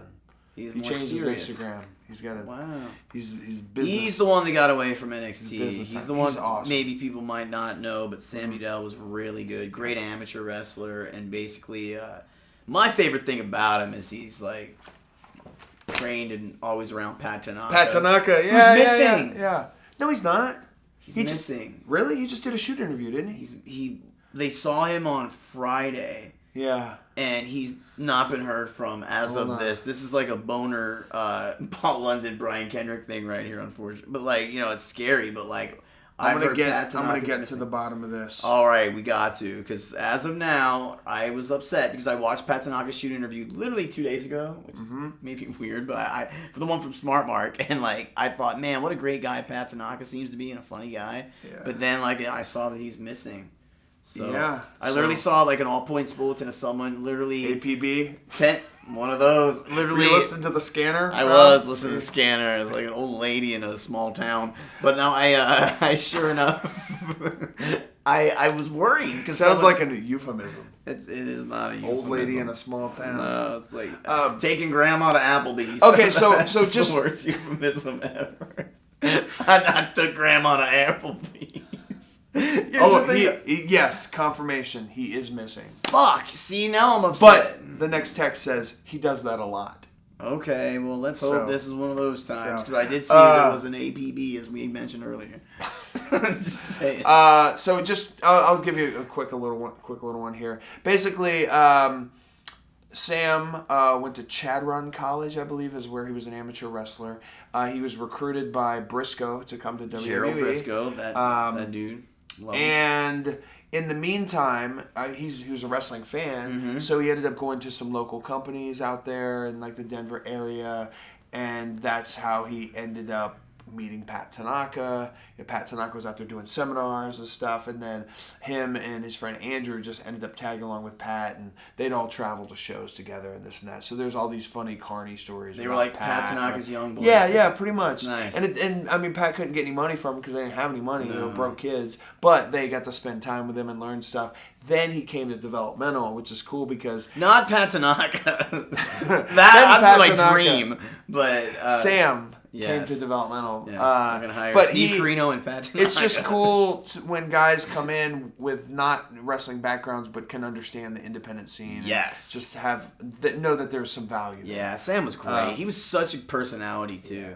Yeah, so a lot of wrestlers are kind of like the amateur wrestlers. They transition. At least some of the ones we were with, or like they sometimes don't have that. Angelo Dawkins is a very funny guy. I love Angelo Dawkins. I don't know if it translates to in the ring. I don't know either. But I hope so, because I love Angelo Dawkins. Him and his gummy worms. His Dawkins drink and his seasoned ass broccoli. I'm gonna put this on video because I want people to know this. Oh, here we go.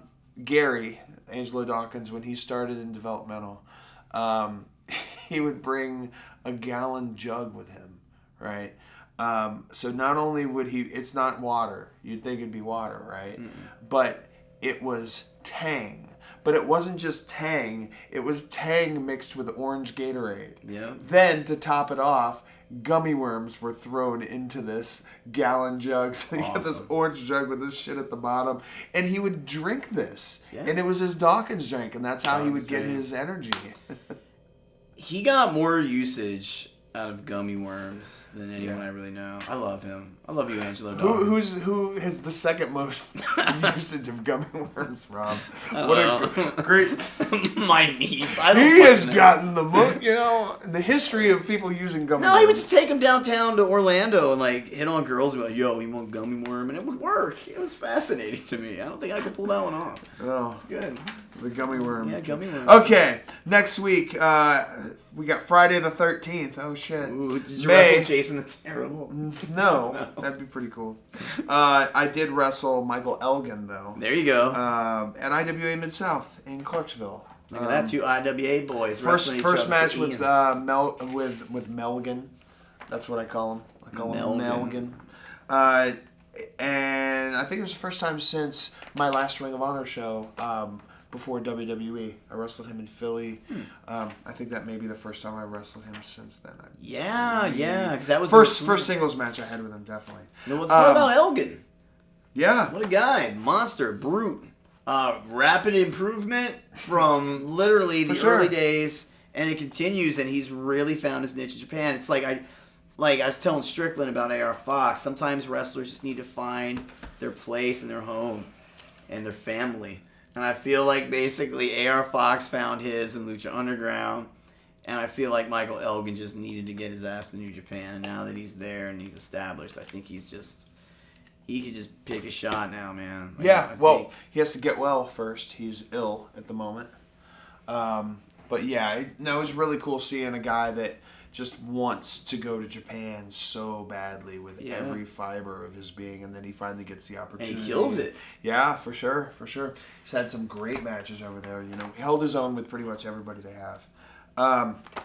Cool next match as we go into May. Or are we already in May? We're in May, we go deeper into the recesses of May. PWG, Jeff Cobb. Yes, at the print show. Yes. Wrestled Jeff Cobb. Jeff Cobb is that dude. He's awesome. Mm-hmm. This match was a match you knew would be good. You knew it. And then it was. I hoped. You knew it. You knew you and Cobb could tear some shit up. Yeah, well, I just wanted him to get an opportunity. I didn't know I was going to wrestle him, but I've been, preaching the Cobb word for a little while. The Cobb sport. The Cobb sport. There it is. That guy thought it was funny. That makes one person.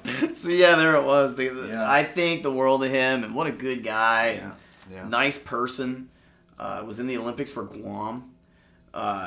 He's just a complete freak of nature, strength wise. Yeah.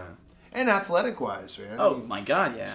Freaking flip and twist and whatever. It's absurd. He's incredible. There was a sequence when he gave me some rolling gut wrenches in that match, and everybody kind of came unglued, which is awesome to see in somebody's debut match, to see people really get into him that much. I like the unorthodox German. Where it's like Swing. Daisuke Sekimoto, but like he's got you over here and then it's kind of like that one that Steen used to do, like the little sidewinder. Yeah. Little spinning belly to back. Yeah, it's sweet. I love Jeff Cobb. I want you guys to wrestle. And then the day after that, I went ahead and I wrestled Elgin again. This time was for Empire. Up in upstate New York, and kind of cool to do a couple with Elgin in a few weeks. Then. Okay, so we're getting into May, and what happened was I had not gone overseas yet this year. And I was kind of waiting because just wrestling has been thriving so much, and there's so many good shows you can do.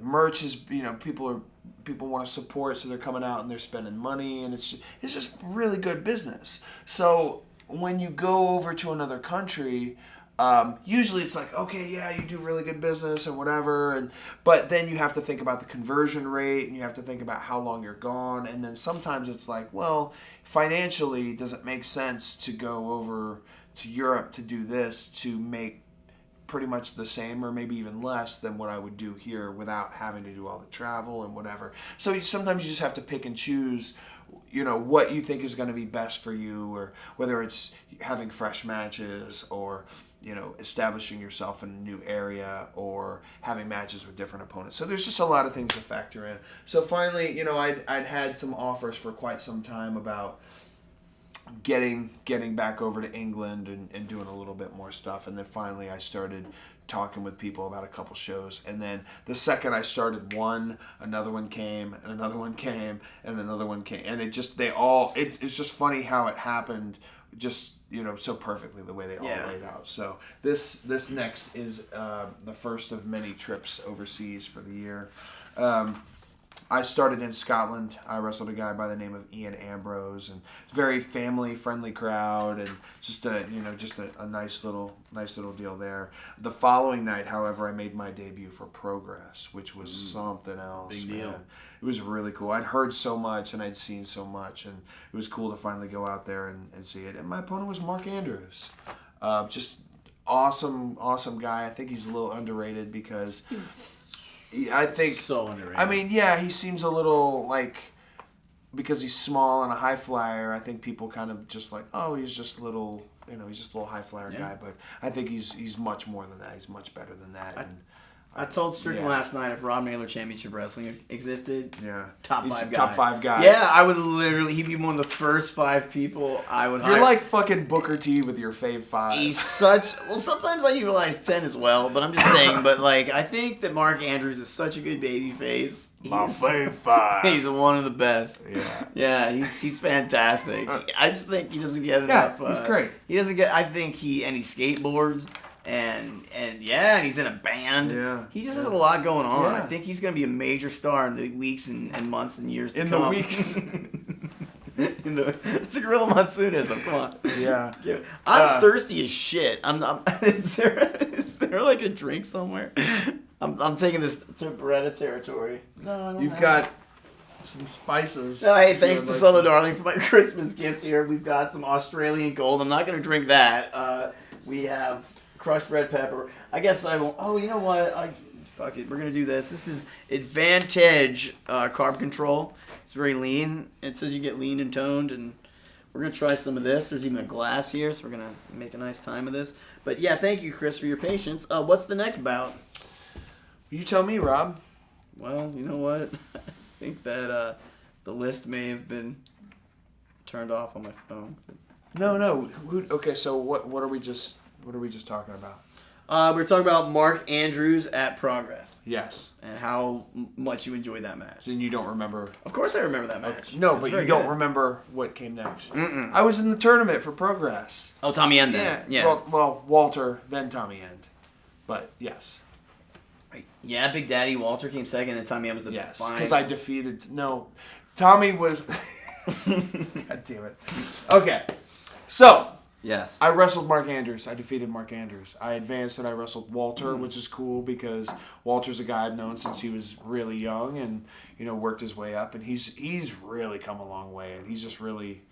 You okay? Yeah, I'm good. Okay.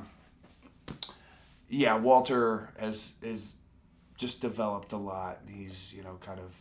You wrestled in WXW. Yes, I did. He's...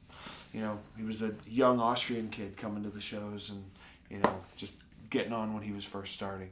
And then, so he and I went out and had a completely, drastically different match to my match with Mark Andrews. And then I wrestled Tommy End following that. And it was cool to do that with Tommy, to go out there and that was a completely different than the other two matches. So it was kind of like... For me to make my debut in Progress, it was really cool to have an opportunity to show stylistically 3 completely different matches as we went along. And then Tommy went on to the finals. You took the L to Tommy, then who did he wrestle in the finals? He ended up wrestling Mark Andrews because that was when Haskins got ill.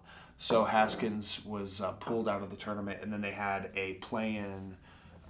like a multi-man match, and then Mark Andrews ended up winning the multi-man match. So the guy I fucking beat ends up slipping his way back in and makes it to the finals. So and Mark Andrews in these tournaments, because originally when you said you wrestled Mark Andrews, I said to myself, it sounds like that was a tournament match. I mean, no, that was Bola, but no, you wrestled him in 2 tournament matches. Yeah. So it was really, really awesome to do that. I did some training camps at Progress during the week. They have a school called the Projo.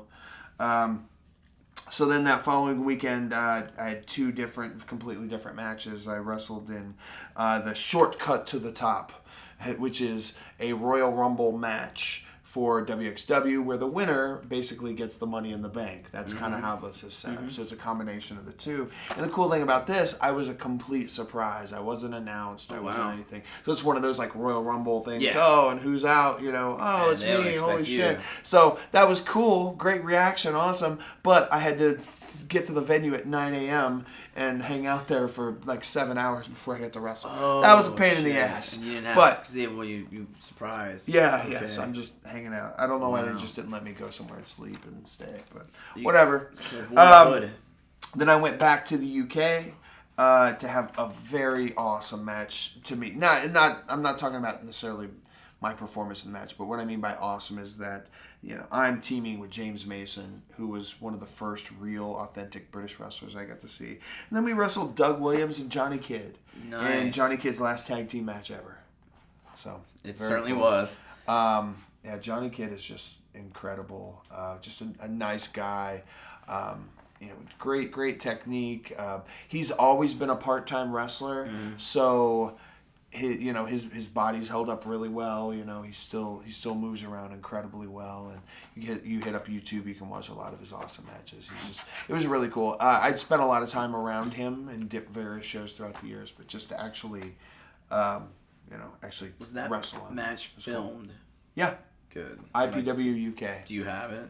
I do not have it, but it is available. But the cool thing about IPW UK is that's also where I wrestled Johnny Saint. Yes. Same company, just many years prior. What does Brian Dixon run? It's called All Star. All Star. Okay. Because I know James Mason works for Dixon. Yes, he does a lot for Dixon.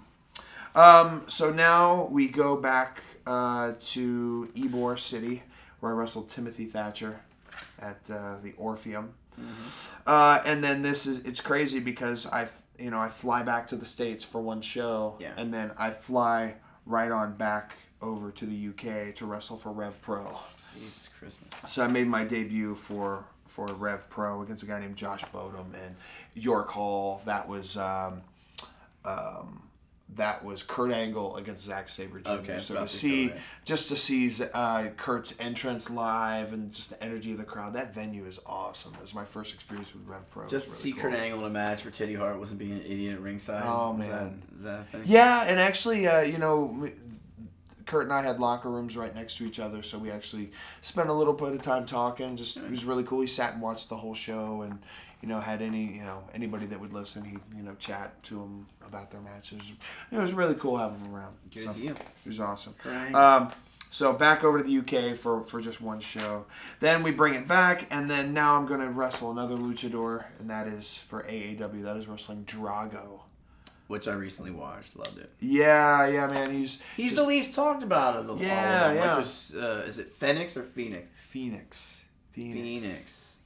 Yes. Phoenix. Phoenix? Yes. Phoenix. Okay, and then Aerostar. And then we've got Drago. Well, I would say stylistically he's he's more conservative than the other guys. But he's very solid. He just looks so goddamn cool.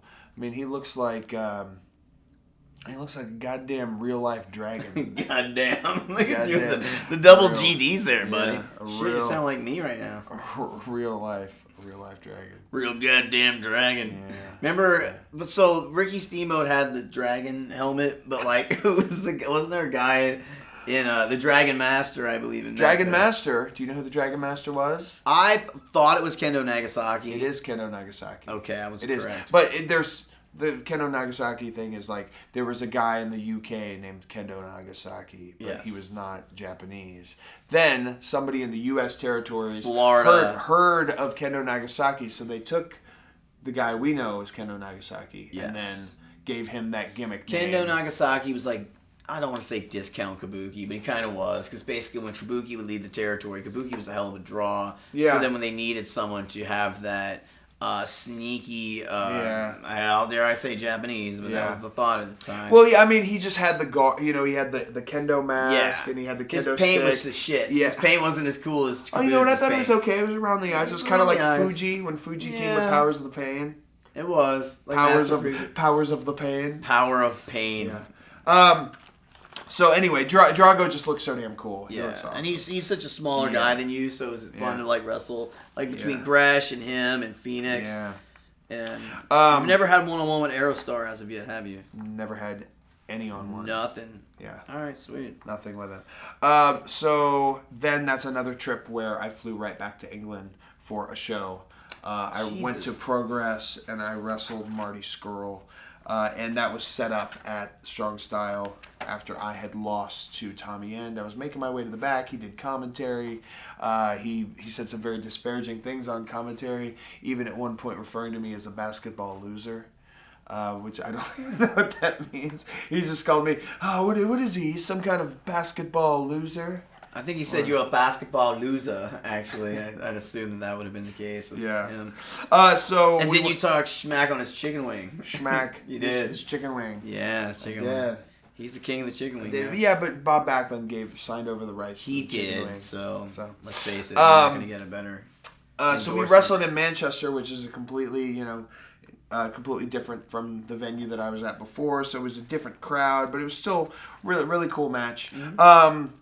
The cool thing about that is that night was also the same night as Game 7 of the NBA Finals. So I was able to find a way to watch, like at 2 a.m. watching Golden State in Cleveland, with a laptop on my lap and headphones in, and they're all watching, I think, Money in the Bank. So it was the same night. So I'm freaking out over this basketball game. Cleveland won.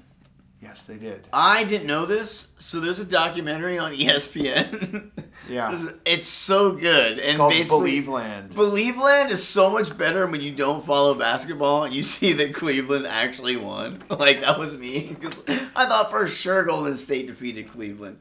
But then when I watched it, it was excellent. You've seen it clearly. Well, they did. They defeated Cleveland. The following year, Cleveland defeated them.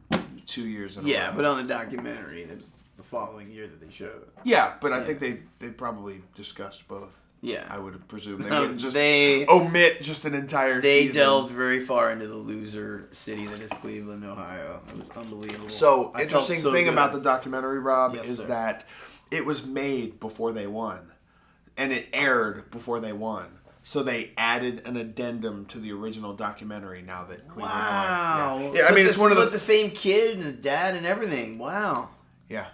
Good stuff. Yeah. Believe Land, guys. Watch it. Hey, man, Believe Land. Okay, so Marty Scurll, Progress title match. Cool match.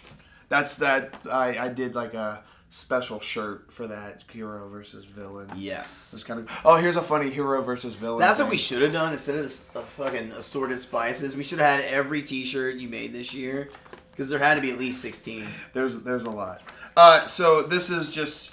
You know how sometimes in wrestling you're like, oh, man, I got this great idea, it'll be cool, and then it just doesn't materialize for whatever reason, it just doesn't go. So, Progress had booked myself versus Marty. They had announced it, title match. Hero versus villain. I was like, oh, okay, it makes sense. Like, okay, whatever, how come nobody's ever done that before? All right. So, at that short cut to the top Battle Royal at WXW in Germany, we both end up in at the same time, and we're supposed to like back into each other, and we see each other, and then it's supposed to be like this, oh, hero versus villain, oh, it's gonna be this big epic showdown, then we kind of go at it, whatever, right? So like this happens in the match, and we boom, and we like turn around and we see each other, and they do not give a shit. Like nobody, they're just like just looking like. We're like, oh, we figured somebody'd pick up on it and say Germany. Something. Not big on nicknames, guys. No, they just, didn't care. All right, so I bring my ass back to the U.S., and then I team with JT Dunn against the team of Donovan Dijak and Dirty Daddy Chris Dickinson. Hell of a deal. Dijak's awesome, man. Yeah. He's another guy that I think he's utilized well some places. I think he's underutilized other places, but I think he's very athletic. I think he's got good ideas. He looks great. I think he just needs to find the right fit somewhere. He's a can't miss prospect who is kind of being missed currently. That's the way I would describe it. That makes sense. That's as nice as I'm going to get. All right, so that ends June for us as I take the first week of July off. And then I make my way down to Dallas, Texas for VIP. I wrestled Shane Taylor, another Ohio guy. It's pretty cool. He's kind of like, been around him for years, just never been on show. Big black dude. Teams with Keith Lee and Ring of Honor. Oh, shit. He's Taylor. very good. I got you. I kept thinking of this skinny guy from PWG. Who's the skinny guy from PWG? Ryan Taylor. Probably Ryan Taylor. Ryan That's Taylor. what I was thinking of. From 2000. And Shane Hayes, too, for some reason. Hayes, weren't they in a match once together? So I'm literally... Probably, yeah. That's happening up here. Currently. Yeah, is it like a Truth Martini, Trick Davis situation? Yeah, it where really you've been is. confused for years. I am confused by them to this day. So I wrestled Shane Taylor in VIP on a Friday night. That was cool. Flew up to Canada to wrestle for Smash. I wrestled this guy named Jeremy Scott, and it was a charity show. That was kind of a cool thing, and I stayed the following day. I did a seminar in Buffalo that went really well. Maybe 25 people or so. It was a good seminar year for you. It was a good seminar. It was a good seminar, and then guess what? I'm back to England again. Jeez, I forgot how much you were... Yeah, so this is a longer trip. So I started off in Scotland, and I wrestled a very awesome guy named Joe Coffey. Mm-hmm. I know Joe Coffey. Man, he's great, man. I hope he makes his way back over to the U.S. Yeah, he did one Evolve show. He wrestled Rory Gulak, which is kind of funny. The day after the Coffee match, that was for Discovery. We had wrestled each other once before for Discovery, so this was kind of a rematch. It was pretty cool. The next was for IPW UK. I wrestled Chris Brooks, and I don't think you know who Chris Brooks is, but he's a guy I've known for years. Up until like the last year and a half, he had made every kind of design for me that I've ever had for, not every single one, but for the most part, he was my design guy. Oh, wow. He started off making DVD covers for me, then he'd make some t-shirts, and then my Instagram graphics with different logos and whatnot. So Chris Brooks he started to fill out a little bit more, but when he was maybe like 14 or 15, he was like, hey, I'm just a 6'5", 15-year-old. Yeah. But he has a couple similarities to Zack Saber Jr. He teams with Gresham. They are the Calamari Catch Kings when Gresham's over in Germany for he's like a 6'5" guy. Yeah, teams with Gresham. Yeah, that's cool. They're both like octopuses So Sweet. that makes sense, right? I'm with it. Yeah. Okay. No, and it was just really cool to have that moment with a guy I've known since he was a 14-year-old kid on the internet. Excellent. Designing DVD covers for me, and he's just gotten better and better. It was really cool to work with him on a different level. It would be like as if I don't know what I've done for you. Maybe as if if I donned the tights one time only. Imagine you having to carry my fucking ass. That would be tremendous. Let's do it, man. You were supposed to manage me on a show one time. I know, and I missed out on the opportunity. I chose a different place. Following weekend, July 23rd, I wrestled Eddie Dennis for Pro Wrestling Chaos. Eddie Dennis is one of the Defend Indie Wrestling guys. Okay. Him and Mark Andrews and all that. Those guys. And Eddie and I, similar to the Joe Coffey thing, where the following summer I had quite a match with him. Just a great atmosphere with the crowd, and then we just kind of brought it back in a rematch here. The following night, I wrestled for title, and I was on a 3-way with Pete Dunne and Joseph Connors. First time ever wrestling Pete Dunne. Yeah. Awesome wrestler. I would go on to wrestle him, and not in just a couple minutes actually. That was a cool one. Jigsaw was on that show. Shane Strickland was on the show. It was one of the nightclub venues. You've never wrestled Shane Strickland singles? Never. I've never wrestled him in anything. Nothing. Fuck, man. No, he's really good. He's one of those people. Yeah, he's great. You know how I am. There'll be a person that's out for a long time, and I get on board. I'm like, oh my god, how do I not see more about this guy? And now I'm just all in. Like he was so good last night. It was him and Ricochet and M-Dog against Caleb, Hoovy Juice, and Sanjay. Right, And Sanjay looks so great too. You and Sanjay need to have another battle. Someone set that shit up. Yeah. Preferably in West Virginia. Good old Sanjay. We wrestled at a TPI in 03. We wrestled at IWC in 04. I told the story of how you got me the commentary gig, my first ever one, and do that. And basically, I was so proud. I'm like, I got to do Hero and Sabu, biggest moment of my life. If I don't do another one, and then it didn't work. Yeah, and Strickland was dying. He's like, what the? You did. You also did Eugene versus Barbarian. Wow, I did. Eugene and the Barbarian. I'm not. Why do I remember that? You didn't remember that. Because you were on commentary with me, which is probably why. Because I just remember more not getting to do you and Sam. The show we did. Friday night for Nova Pro. One of the matches was John Kerman versus Brandon Day. Wow, the Kerminator, Brandon Day. I thought that was very 2009. Somewhere Jason is smiling. Yeah. Okay, so I made my way back to the U.S. and out to the West Coast, PWG, teaming with JT again for his second time out at Pro Wrestling Guerrilla against the Young Bucks. Awesome. What a deal. Well, it's so cool, man. We wrestled each other the following year for Beyond Wrestling, which I thought was our best match as a team. The prior year? Yes. Okay, yeah. But then I think this match is slightly better, I think. Was this the first time they did the electric chair Doomsday super kick? Did they do that in the first one or no? No, they That's didn't do a sweet thing. They're doing that to a lot of people these days. That was the death of JT. It certainly was, but he took it well. Yeah.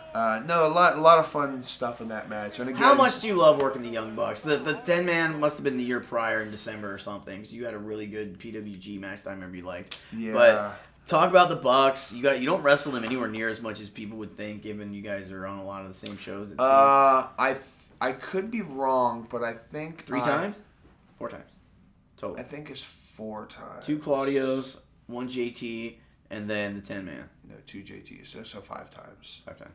5 times. 2 JTs. 5 times. You just told me Top 2 5. JTs, and I'm like, 2 Claudio, 1 JT, like a minute after. Yeah. My short term, guys. I apologize. Yeah. It's all right. Again, just cool to see JT, especially the PWG crowd embracing him. Yeah, now especially after 2 matches. Then. Yeah.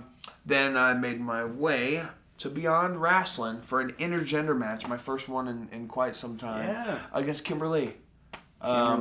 Very highly touted women's wrestler. I mean, she's wrestled pretty much every guy at this point, too. Yeah, and everywhere. Yeah. Every girl, too. Well, it's a given. Yeah. Well, yeah, you know what I mean. Well, some girls don't wrestle. Like, Candice didn't wrestle too many girls at the start, so it's not always a given, depending on the girl. Like she wrestled more guys than girls at the time. Yeah, well, I guess like maybe. Would you say? I wonder. I would love to sit with Kimberly right now and just go through her and see if she wrestles more girls than guys. I'd be intrigued to see what that answer would be. You should talk to Mike. You know what I mean? Should talk to Mike. I'd rather have you here, but yeah, this is great. Yeah, I mean we can cut this short. You know, we're not gonna cut it short. We're gonna continue. We've got at least 4 more months. Yeah, 5. Your math is great. My math is as good as my English. Okay, right. so July is over. Now we're into August. Yeah. Yeah. Now I wrestled in Tennessee. Chattanooga, Tennessee. Who'd you wrestle in Tennessee? For the Scenic City Invitational. Yes. It's always say the second city, but it was not in Chicago. It was in Tennessee. Tennessee, the Scenic City. Just a really cool tournament. Really cool atmosphere. A lot of guys, kind of came in for it. I saw Jimmy Rave. I hadn't seen Jimmy Rave in years. Matt Riddle was there. Mm-hmm. Yeah, it was a lot of fun. I wrestled Kyle Matthews in the first round. Just really good technical wrestler. And the matches had a 20-minute time limit, and our match ended at like 1958. Wow. Pinfall happened exactly. Yeah. So we almost got eliminated. Oh, WrestleMania 4 style. Yeah, imagine if you planned to go to the end and basically oops, we're both out.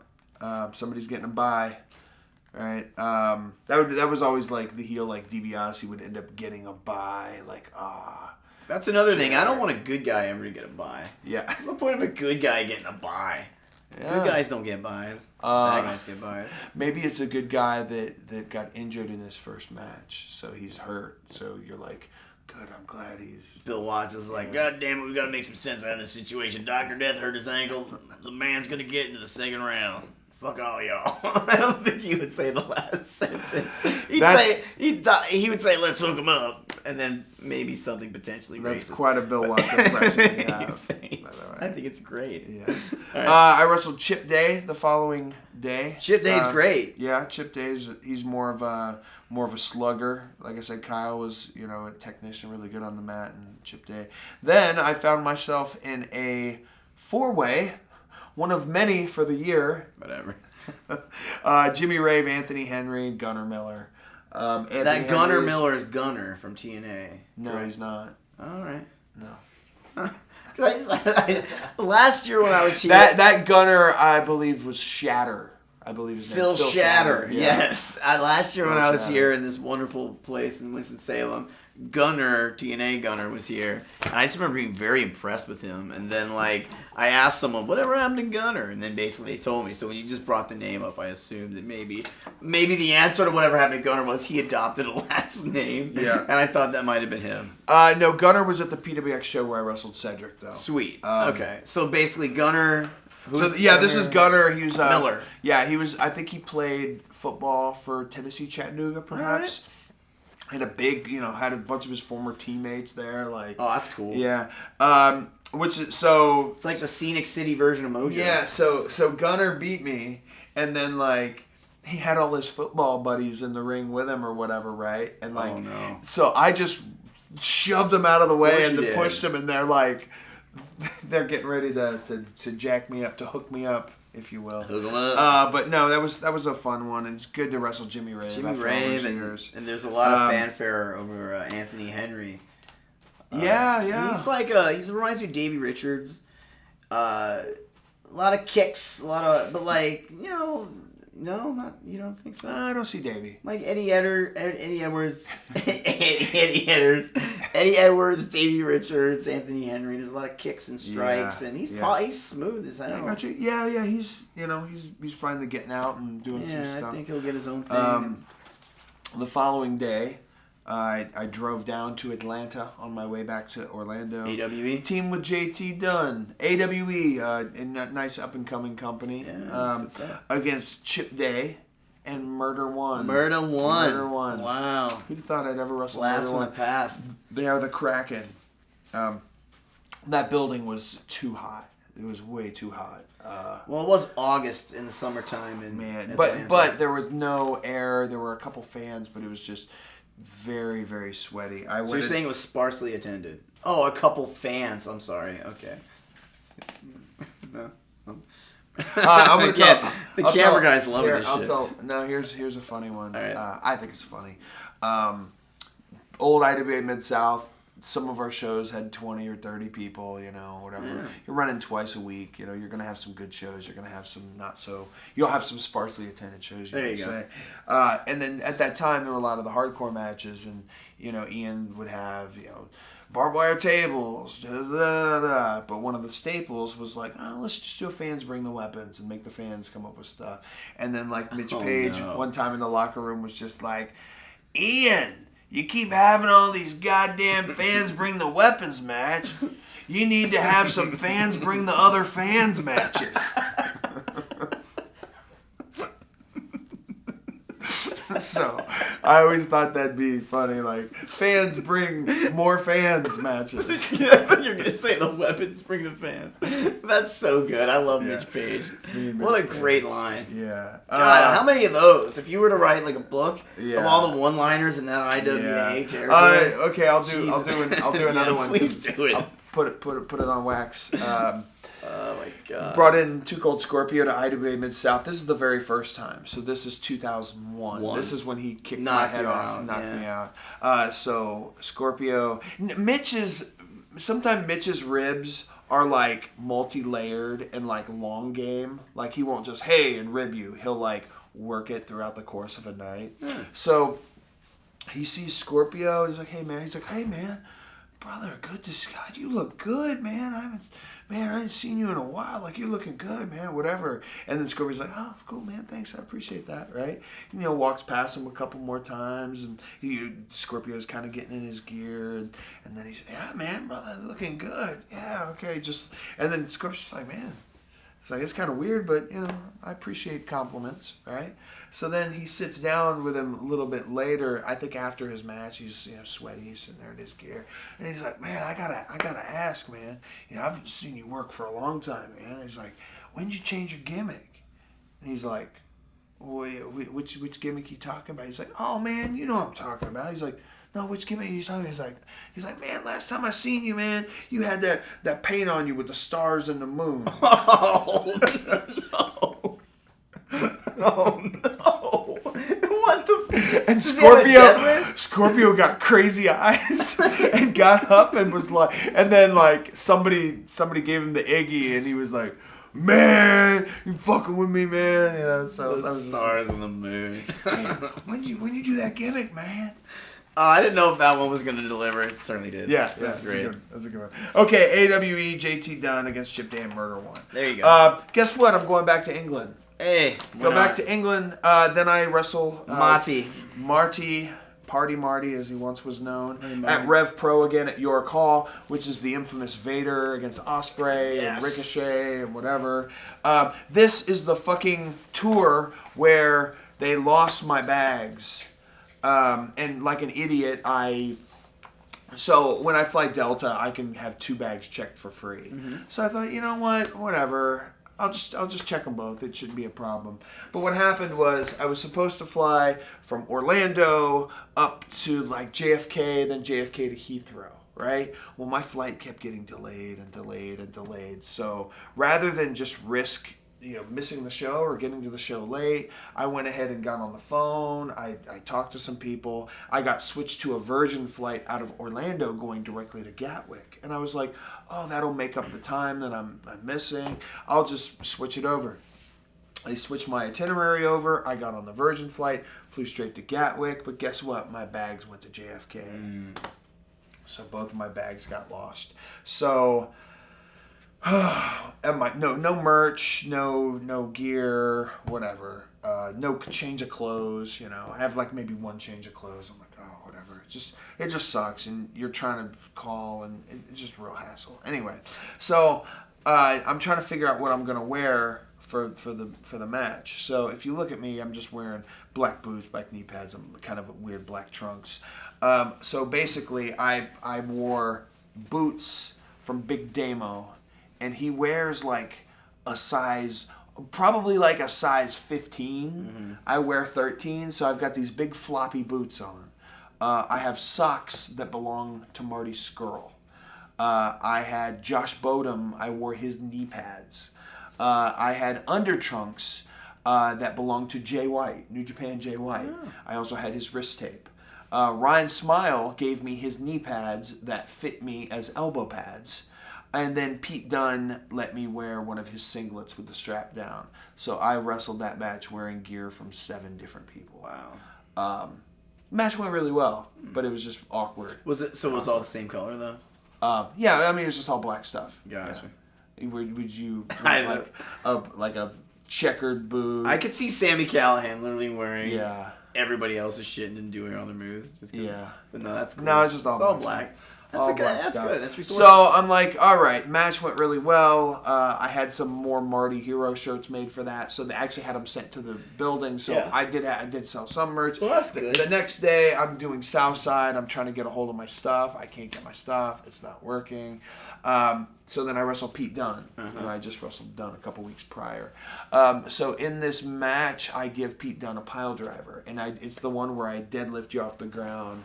And instead of the Styles Clash where the leg goes over, I go from inside to out, which triggers your arm and hooks it behind the thigh to switch positions for a pile driver. Because you don't want to just pile drive the guy on top of his head. No. So I kind of switched that position there.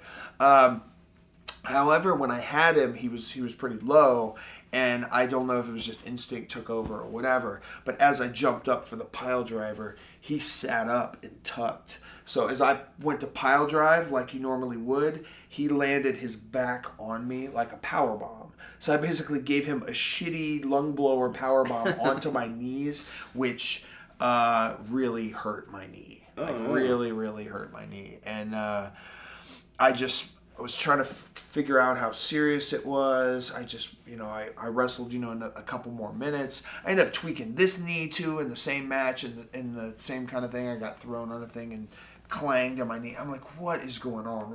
My bags are lost. I'm hurt. Whatever. We get through the match, and I'm just trying to figure out how serious my knee is because I've only had one knee thing before, and it sucked at the time, but I didn't have surgery or anything like that. So then what happens is I wake up the next morning and I can't move my legs. So I had another show and I had to cancel off the show. I still went to the show. I sold merch. I cut a promo, whatever. But I just could not perform. I could barely walk. Yeah. And then we went to Heathrow and I'm trying to find my bag. So I'm trying to walk around and talk to people. And it was really brutal. Ended up getting my merchandise. So day 3 of a 3-day trip, I get my merchandise. I can at least make a little bit of money at the show selling stuff. So whatever. I get home. I'm worried about my knee. And then I'm like, well, where's my check bag? So I can't get anybody to tell me where it is. It's supposed to be in Orlando. And what happened is when I landed in Orlando, they're like, oh, we had the bag sitting there. Oh, where is it? Oh, okay. And they made some calls. They took my goddamn bag again and put it on another plane to go to JFK. Fortunately, the plane had not left. So somebody ran in, got, they were still putting bags on the plane, took my bag off the plane and gave it to me. They were trying to, the incompetence of trying to, it's just not enough care was taken. I'm proud of you for not tweeting about any of that. Yeah, because it's a pretty entitled generation. Well, I had already established contact with the guy, and there was a guy in the England office that was being very helpful. Yeah, and he called me several times, and I was yelling. There was a couple times that I yelled, and I felt bad afterwards. But he was very good to me. I eventually got my stuff back. So I'm back in. You see my little frowny face there because I did not wrestle. Look at that! Legitimately a frowny face. Yeah, you can see that. That's just terrifying. Yeah, I did not. So then the next week was a big one as I wrestled at AEW. I wrestled Shigehiro Irie from DDT, green mohawk dude, which was cool. But it was my first match back with my knee, and what would it be? It would be, was it 1, 2, 3, 5 days prior I'd messed up my knee. Yeah. So I had 4 knee pads on this knee. So I kind of banged it up a little bit that match. It just hurt. It wasn't like hurt as bad as it was, but it kind of sucked. This is a Friday or a Saturday? It was a Friday. Because then I had to fly to New Cody York on Saturday yeah. to do Evolve in the afternoon, and that's where I wrestled Cody Rhodes, which I was really excited about. Because, you know, I wrestled Cody in a 3-way at Fort Pierce very briefly. It had a cool angle where I left the show because I didn't get the match, and then I came in and ruined the main event, and then Dusty came out and Dusty changed the match, and just like a cool to have that moment. Mm-hmm. And then when I was in developmental, Cody, you know, we didn't talk all the time, but he would send me messages now and again and talk about ideas and stuff. So he was always really good to me. So it was cool for me to be able to welcome him to the indies. You know, he wrestled Zack the night prior, then he wrestled me. And the cool thing about this match was you know, the SummerSlam crowd is there because that's, you know, everybody's in from different countries and whatever. So we got this hot building, literally hot, and figuratively hot. And then 2 things happened in this match that are memorable to me. One is we had brawled to like the concession stand, and we're like fighting on the concession stand, and he hits me with, it may have been a damn bag of chips. I don't know what he hit me with, but I was too tall for the area that I was in, and as he hit me, I turned around, and as I sat up, I smashed my head so hard. And it looks so funny. Like, somebody got a really, really great shot of it, like of just me bonking my head. So that was, it sucked, but it was also funny to have that. If something like that happens, you want to have footage of it. Yeah. So, and then what also happened is like, bonk, I'm like looking at people almost crying. I hop off the concession stand to the ground that's wet, and I fucking slip and fall on my ass. Oh, Jesus Christ. I'm just like, bad knee and all. What's going on? So then I had noticed, you know what a fat head is. A fat head is, you know, they take these, you know, there's like a Colt Cabana fat head, or you go to like basketball games and they have, like, they're trying to distract people with different things. So there was a Dusty Rhodes fat head in the crowd. And I was like, oh, that's cool. And then I didn't really put much thought into it. I was just like, oh, I want that from that guy. I want to do something about that. And in my head, I'm thinking like, okay, this can be seen as like a disrespectful thing. Like, why, you know, would you do that? But then I would also think back to Dream, and like, if it, you know, if it works, it works. Like, I think he might get a kick out of it, you know. Yeah. He might not want me to mess it up, but he'd be like, fucking, you know, what, if you need me to get over, okay, you know, like, that's probably his idea. So I went ahead and I went to the fan. I was like, yo, give me that, right? So he got up out of his chair to start to give it to me, and then everybody kind of looked, and then he looked back at me, and he goes, nah, and he, like, sat back down, and it was like, oh. So, like, very gingerly, I walked over to him, and I reached, and I took it from him. And then I started to beat Cody up with it. Dusty, and then Cody eventually got it back from me. He kissed it, and then he superplexed me. So it was just kind of a funny thing. Good. It's cool to have, you know, Dusty be a part of that, because he was always good to me. I mean, you know. Oh yeah, you know the deal. So I love Cody too, though. Like, Cody gets a lot of shit online from people, but Cody's so helpful. Cody's a great guy. Cody has invested in every promotion he's come to. He's brought fans to every promotion. He's not a prima donna. No, he interacts with everybody. He dresses the part. He's a professional in every way. Like, let me just say that, because he gets a lot of undue shit on. I wouldn't say a lot. I would say some, but just amongst the circle I'm unfortunately around on Twitter, and like, it's just like, man, this guy's great. You know what I mean? Like, he's a good dude, and I hope he just continues to do whatever he wants. I like that he's wrestling everywhere. I mean, who else? Just freedom to go to TNA and then Ring of Honor and Evolve, and he has this list of people he wants to wrestle. Yeah. And he's doing his fucking acting thing, and doing Howard Fine proud, and just, you know, hell yeah, good for Cody. No, Cody's great. I'm really happy anytime I get to see him. And what his wrestling is good. Yeah. He's always had sound fundamentals, as anyone that goes through developmental does. But then he's just been around a lot of smart people. He's been around Dusty, and then I think he's adaptive. I mean, I love the stuff he does. The shit he did with Marty at PWG, the stuff he did with Sammy, with the you know, the old mask and then Sammy's cat head and then the stuff with, you know, Brandy and Marty was great too. Yeah. So. Okay, so I had this match, and it's in the afternoon, and if you have to realize I barely slept, or I don't even know if I slept. My knees hurt. Mm-hmm. I'm just like, hit your okay, head, you fell in the yeah. Well, I mean that was very minor, but just the couple weeks that I've had, all the travel. So I'm trying to drive to the airport to get home because I had a flight that night, thankfully, to get back home and sleep in my own bed. But I just felt awful, like just physically, like.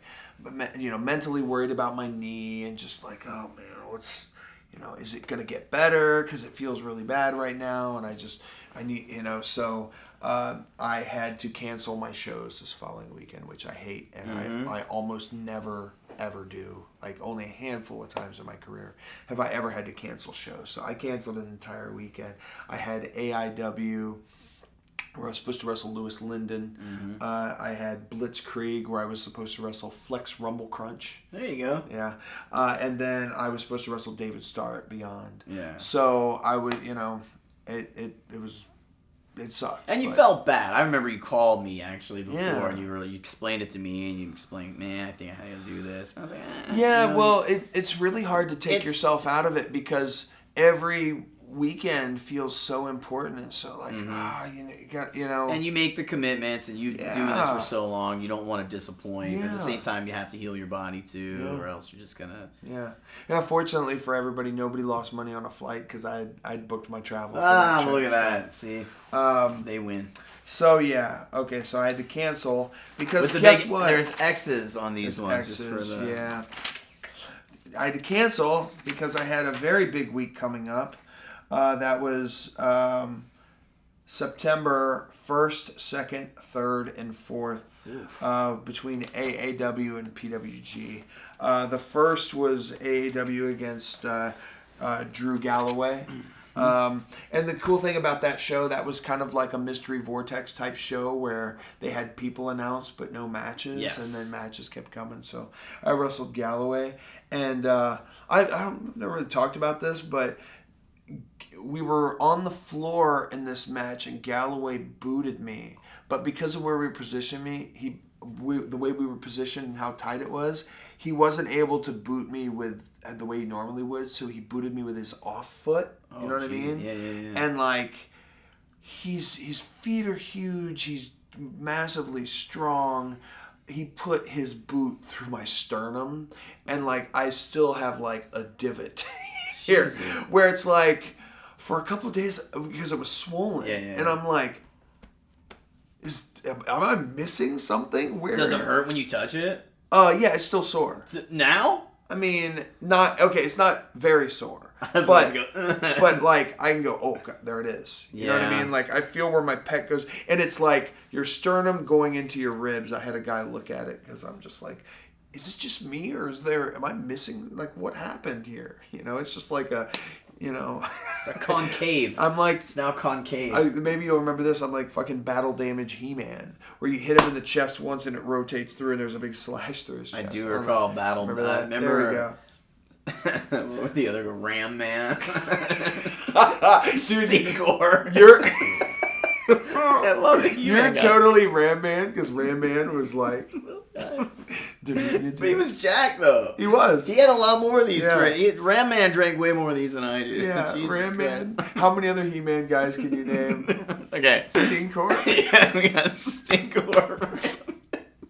You remember Moss Skeletor? Man? Moss Man? He had like fuzzy velvet on him. No, like I didn't have him. Skeletor. Skeletor's sidekick was... Azrael. No, that was Gargamel's cat on the Smurfs. Fuck it, I don't know. He wrestled for Wildside. He wrestled for Frank Goodman too, Azrael. Yeah, two different Azraels. Neither of them were in He-Man. Yeah, we're done. We no more He-Man. Oh man, Beast Man. So you know all these. Tila. Tila was Girl He-Man. Yeah. Girl He-Man was She-Ra. Oh yeah. But Tila was a side. Tila like the side girl for Tila was Man-at-Arms' daughter, I believe. Jesus, you got the genealogy. I think so. I could be wrong. Not to be confused with Gwildor, the Masters of the Universe movie. First of all, guys, as much as this guy likes wrestling, he likes Gwildor even more. That's still unknown Chris Hero fact. Funny joke, inside joke between Trick Davis and myself. Gwildor. Anyway, so I got a battle damage He-Man scar in my chest. We'll get back to the So then I had to fly to Pro Wrestling Guerrilla to have a career match for me against Jushin Thunder Liger. Yeah, from Detroit. There it is. Can we just tell that real quick? So I had a best friend in high school. My favorite wrestler was Jushin Liger. And like anytime anyone is ever in the ring for Japanese wrestling, the announcer, you would know maybe no more than I would. He's like, no, from Detroit. And I always thought he said, Jushin Thunder Liger from Detroit. So, like, I would always say Jushin Thunder Liger was from Detroit. But, like, clearly that's not what they say. I still don't know. Yeah. But, like, my friend and I, for, like, 20 years, he's always like, hey, it's Jushin Thunder Liger from Detroit. And the sad thing is he played it for me, and I was like, I don't think it sounds like Detroit. Hey, it sounds like it to me forever. So you wrestled Jushin Thunder Liger from Detroit. And what a cool thing for me to see live and for you to do. I never thought that would have ever happened. Yeah, it's crazy. I remember being maybe 13 and seeing Jushin Liger in PWI magazine, and then the WCW Super Show. Yeah, just really cool. He's incredible, and especially was it 54 maybe? Oh, probably older. No offense, Jushin, but I think he's a little older than that. I think it's 54, but he's been doing it since 86? Yeah. Maybe even earlier, man. Probably 85. Yeah. I don't know. 84? I don't know. Kiichi Yamada. Siri, do you know? Hey, yeah, Siri. Yeah, but, man, he just was such a pleasure. It was really surreal being in the ring. And another interesting thing, so when you're thinking like, oh, well, what kind of stuff am I going to do this match and whatever, right? And then you're staring at him in the ring and you look at him and he's got these fucking horns. You're like, I did not take the horns into account at all. Like, I have to like try to suplex him. Yeah. I got to pile drive him. Like, I don't want to. I mean, I don't want to break his horns off. Could be. Like, I don't want to get horned at all. No. No, but it was really cool. And an interesting thing was like, the people really turned on me that match, and I did not expect that at all. Like, I expected it to be more 50-50. Yeah. Not that I'm on Liger's level or anything like that, but I just mean by being a PWG regular. You're the regular, you're over. I just figured it would be a little bit more 50-50 than like the 80-20 that it was. Yeah, that's great. And then they didn't like you when you would beat on Liger. Yeah. They turned on you. They didn't want to see Liger get beat on. Yeah. So, Capo kick, Liger bomb. And that's like the most perfectly laid out Liger match that you're gonna see these days. Yeah, it was excellent. He's so good. And he's open to do anything. And the cool thing was the next day I happened to be sitting with y'all before the show, and it was cool that I got to see you ask Liger about Otani and kind of and what they're up to, because that's a real value having the veterans like that around. Like you can just pick their brain and ask what other people are up to too. Do you remember the Keiichi Yamada promo with Ron Ritchie? Of course I do. Whatever. Yes. Viet Cong, you are strong, but I'm a very strong. Next time, kill you. What a violent man. Yeah. Next time, kill you. Next time, kill you. Look that up on. There's like a Stampede promo with Owen, Pillman, Bruce, Ron Ritchie. I believe he keeps doing this in the promo. Yeah, he's very gesticulation. Viet Cong, you're strong. So that brings me to the next day, teaming with Tommy End again against the brothers. What a match. Pentagon and Phoenix. And in that match, they did one of the craziest things I think I've ever seen. Phoenix hopped onto his shoulders, stood straight up out of like a Kalisto Claudio match, or a Smash Side Out Claudio match. And they spun around in the air, and then he moonsaulted on. Yeah, that's crazy. It was really cool. That whole match, everyone revisited it. Like, it's been talked about, not to death, but it's been talked about a bunch. I consider it the best match of that weekend now, in hindsight. I think the 6-man still is incredibly great. And, like, the final moments of that 6-man are just probably the greatest live moments I've had watching wrestling. Yeah. Or top 5. But, like, ultimately... It's a little... So... when you're coming up with how you want to put things together in a match, I mean, you decide on one thing, but you really never know how it's going to be. You can anticipate one thing or another. But one thing could be argued that his crazy dive could have led into the finish rather than doing it in the beginning of the match. Sure. But, I mean, sometimes you just want, sometimes in a movie, something really crazy happens in the first half hour, and then the rest of the part is the story. Yeah, because it shocks you into it. Scream.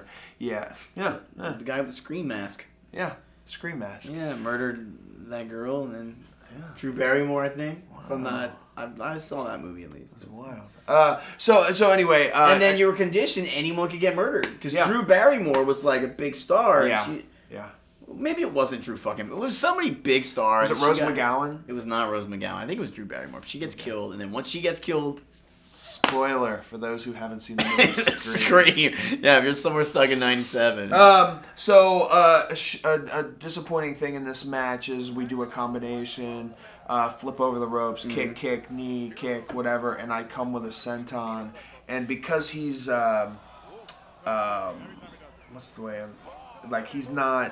he's not parallel to me, he's perpendicular to me. So I jump and twist in the air to hit the senton on him, and my momentum carried me onto my right side, and I rolled right onto my shit knee. And I'm like, oh my God, I'm done. Or I might be done. Let me evaluate this. So if you see me hit it, you'll see me get up, and you'll see me go, it's okay, all right, whatever. So it wasn't a factor in the rest of the match, but it was just another one of those things that plays with your mind and is like, wow, are you seriously hurt? Are you not seriously hurt? Whatever.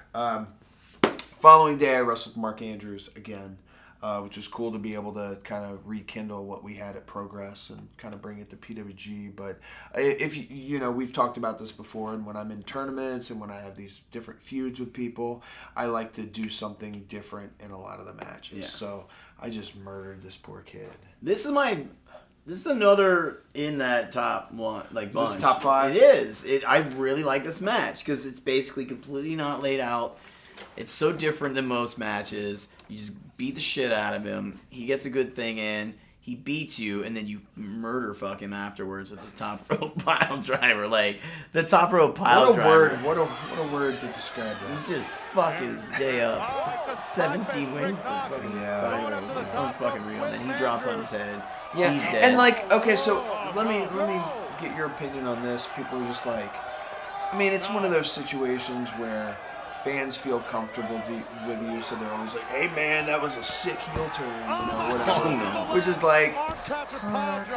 whatever, I appreciate it. It's meant in a positive way. But in my head, I'm like, I didn't see it as a heel turn, because I wrestle like that a lot, where I just get sick of people and I attack them. And I feel like I had a little resentment building from the way I was treated in the Liger match. Even if you see it live, I guess you can't see it live because the entrances aren't on the DVD. Yeah. But when they're really doing, I'm just looking at it. I'm like, really? Really? Okay. So I'm, I had that going in. I had the match the night before, which was different. But he got a win on me.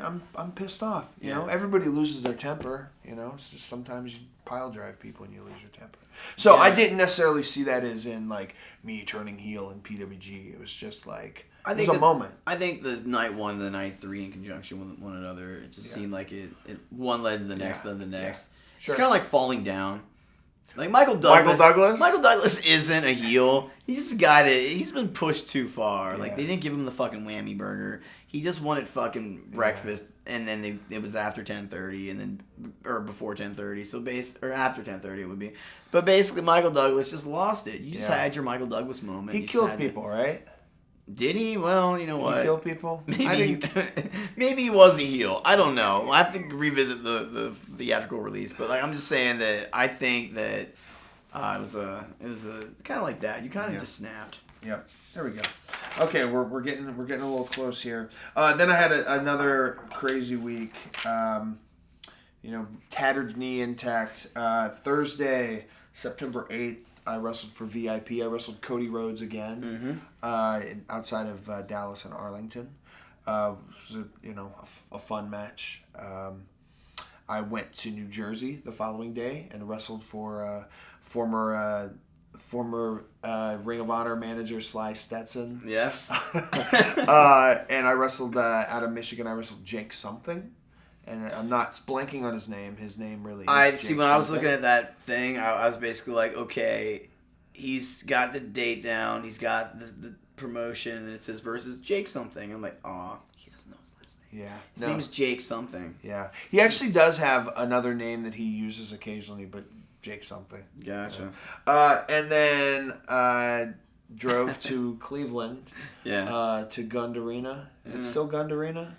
I don't know. Gund. Yeah, No. I think it is. It's not. It's not Gund Arena. No. Quicken Loans. So I drove to Gund Arena. It's always Gund Arena to me. And I watched our friend CM Punk at UFC. I'm intrigued by the page. Instead of having, it literally says CM Punk on it, and then it has like the match the next day. What happened was when I was writing it down, I wrote the match on Saturday, but the match happened on Sunday. Yeah. So I just wrote them, so I just switched. It's great around. though. Yep. So I made a. It's a true. It's like a typo, but with pencil. It is. So I went to UFC there. Crazy atmosphere there.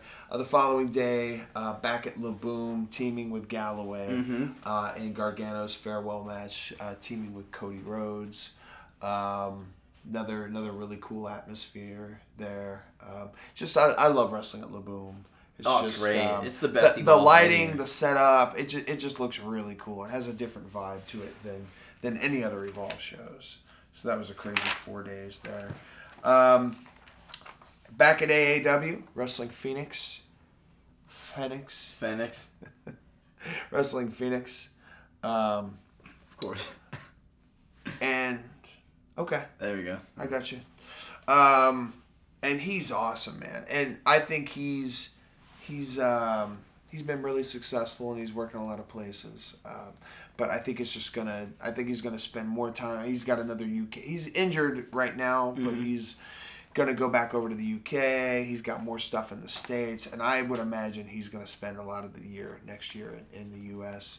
And one thing about him is he's a younger guy, but he also loves American wrestling, and he loves the PWG style and that kind of thing. So he's very cognizant of the differences between Lucha Libre and American wrestling, and just the independent wrestling scene right now. So when he structures his things, it's more Americanized than you would see from any other luchador, like current authentic luchador. I'm not talking about guys like Rey that have come and gone. Maybe Pentagon's close though. Pentagon is a little close too, but still, he just has it's just very lucha influenced. I think another thing to put over with Phoenix, and it's almost a weird thing, but we got to put over promoters in America, because basically promoters in America enabled him to make the decision that, like, you know what, I'm better than this, and I'm not just going to continue working in Mexico. It's what I'm supposed to do. I'm going to go and find my own way.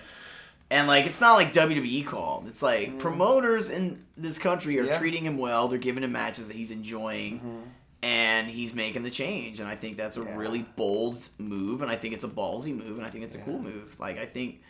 Like, it's cool that, like, guys like Laredo Kid can do the same now, and different people can get more high-profile matches just based on American promoters, A, booking them with the right people, and B, and it's wrestling fans, too, because the fans are paying and buying the tickets, they're coming, it's really so cool. it's making it worth everyone's while. Flew to Philly to wrestle Tony Nese for the House of Hardcore. Tony Nese and all 12 of his abdominal muscles. That was my first singles with Nese. I'd wrestled him prior, but it's my first singles with him, and I was pretty proud of that, because it was one where the crowd wasn't super into it at the beginning, or kind of in the middle, but then we kind of got on a roll and just brought everybody together. He's got good intensity, and from far away it looks like it says Tony Halme.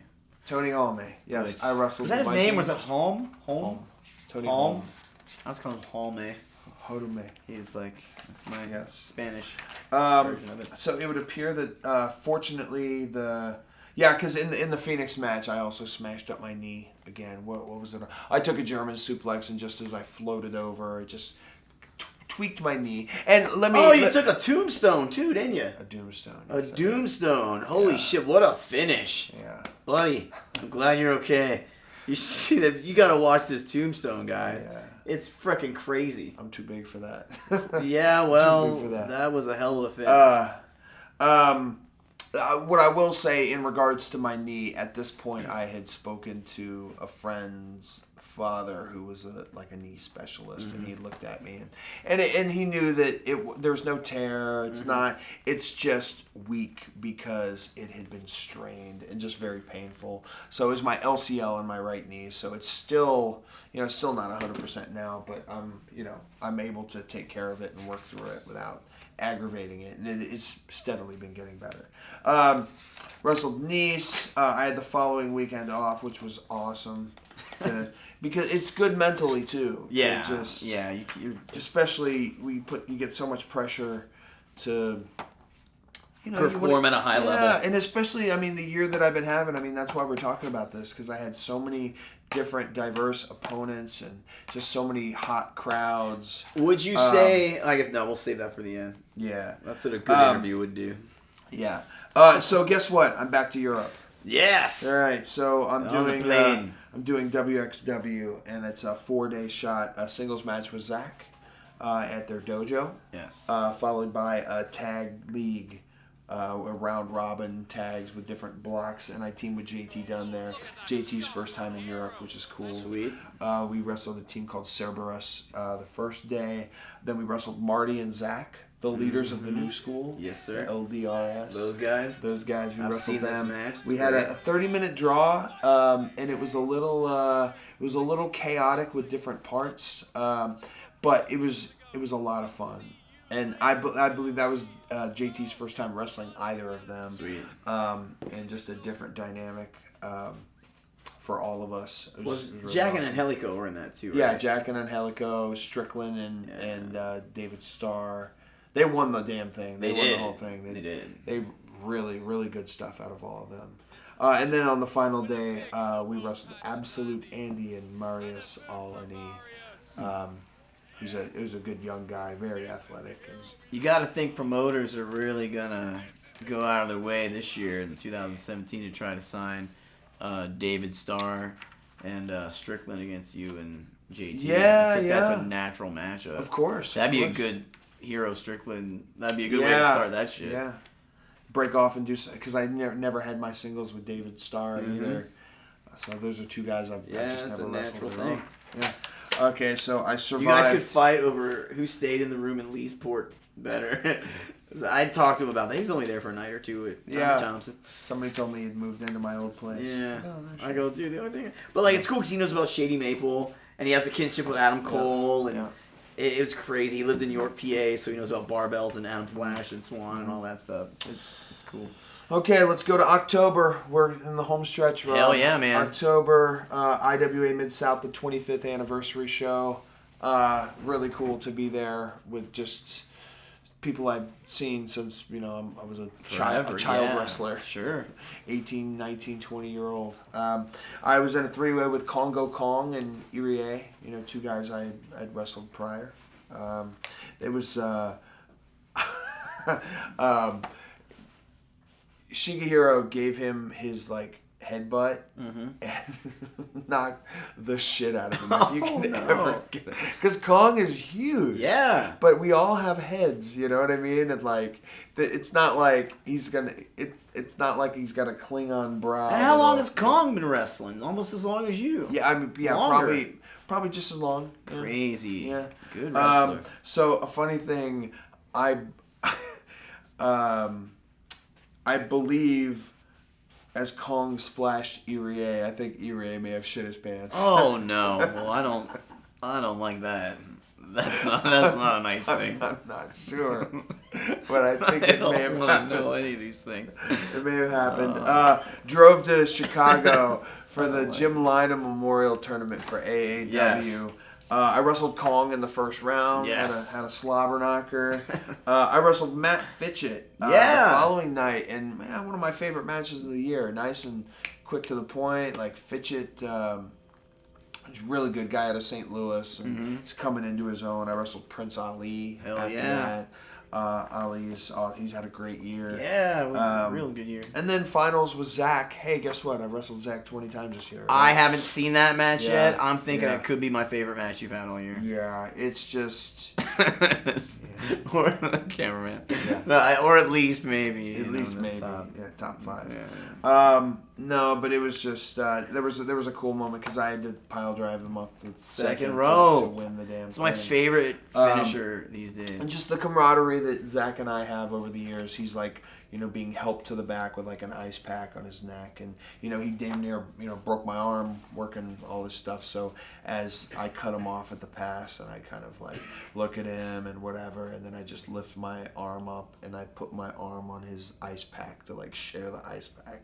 So we had like a nice little moment. What a moment. Too. So I won the tournament. You won a tournament. I won a tournament. It's good. It's been a little while. You had a couple losses, but you persevered. You kept battling. Following weekend in Florida, I had a pair of matches, pair of singles matches. Gulak the first night in Orlando. Yep. Riddle the next night. Yeah, buddy. Ebor, again. That Ebor was a war. The leaps and bounds of Riddle working his way through to. Just to kind of step it up, and you just see the evolution of just the different sequences he runs in matches, and he's fantastic. Week off, followed by guess what? Hey, I'm going overseas. Oh shit! And then this was a great weekend. OTT in Ireland. This place is incredible. Just really good energy. I guess they've been starved for like hot wrestling for a while, so it's just everybody's so just happy to be there. Some PWG vibes with the way they get into things. It's at a bar, and the cool thing about OTT is it's a little something for everything. Run by our old friend Luther Ward. Oh, nice, Luther Ward. The original Finn Balor. Yeah. No, he had the thing before he did. He had the outfit, almost to the exact design. Yeah. And Bill was just like, yeah, I don't know. What's that? Yeah. That makes sense. It's a cool outfit. I like it. OTT. Okay, anyway, I said they have a little bit of everything. So, for instance, on this, we had X-Pac, myself, Abyss, and Melina. Like 4 completely so random. But like if you do the Venn diagram of all of them, you cross off, somebody's there to see everybody. Yeah, and it must have been. You cover the ground. Unfortunately, time permitting, but man, X-Pac we could talk about for 40 more minutes. Great guy. Great guy. Love X-Pac. OTT matches were with Ryan Smile, Jordan Devlin, and Pete Dunne. Ryan Smile's awesome. I got to see him wrestle Marty the following night, and he was all painted up like a skeleton, and just a really cool match. His match with me, he did very well. Jordan Devlin, good young guy, good technician. He had a bit of a dog and pony thing because he had some guys at ringside. He was the referee. You can look it up, but I ended up getting bicycle kicked by the referee at the end. It's kind of funny. That'd be an interesting thing to look into. And then I wrestled Pete Dunne at OTT, and I'm really proud of that match because it was at the end of the comedy festival, and there were like half the crowd were non-wrestling fans, and just some, a bunch of drunk people. It was very late, and it was I just feel like we had a match that everybody could enjoy, and Pete's just incredible. It was really cool to go and have a better taste in both of our mouths after the last match when I got hurt. Good deal. Back to AAW for the infamous tag with Matt Hardy. Sweet. As Brother Hero. Just a funny little thing. I remember I sent Matt Hardy a text the night that the Final Deletion aired because I was just so proud to see that it's so outside the box and so different and entertaining. Some people don't like it, but it's just there's so many things to quote from it, and it's just really cool to have. It's memorable. Yeah, it's different. Yeah. It's so cool. I'm so proud. You can't even deny it now because they say the delete thing everywhere. Yeah, just to maintain his relevance and to change things. Yeah. It's very cool. We wrestled Lee and Everett, who were like the Cameron kids. Yeah. It's very cool to do that and just to play around. Anyway, so I texted him that night, and then he responded, "Thanks, brother hero." So it's just like a funny little joke with he and I. So then when this idea came up, I was like, "Hey man, what do you think about this, that, and the other?" He was happy. Yeah, what a great usage. It was a lot of fun.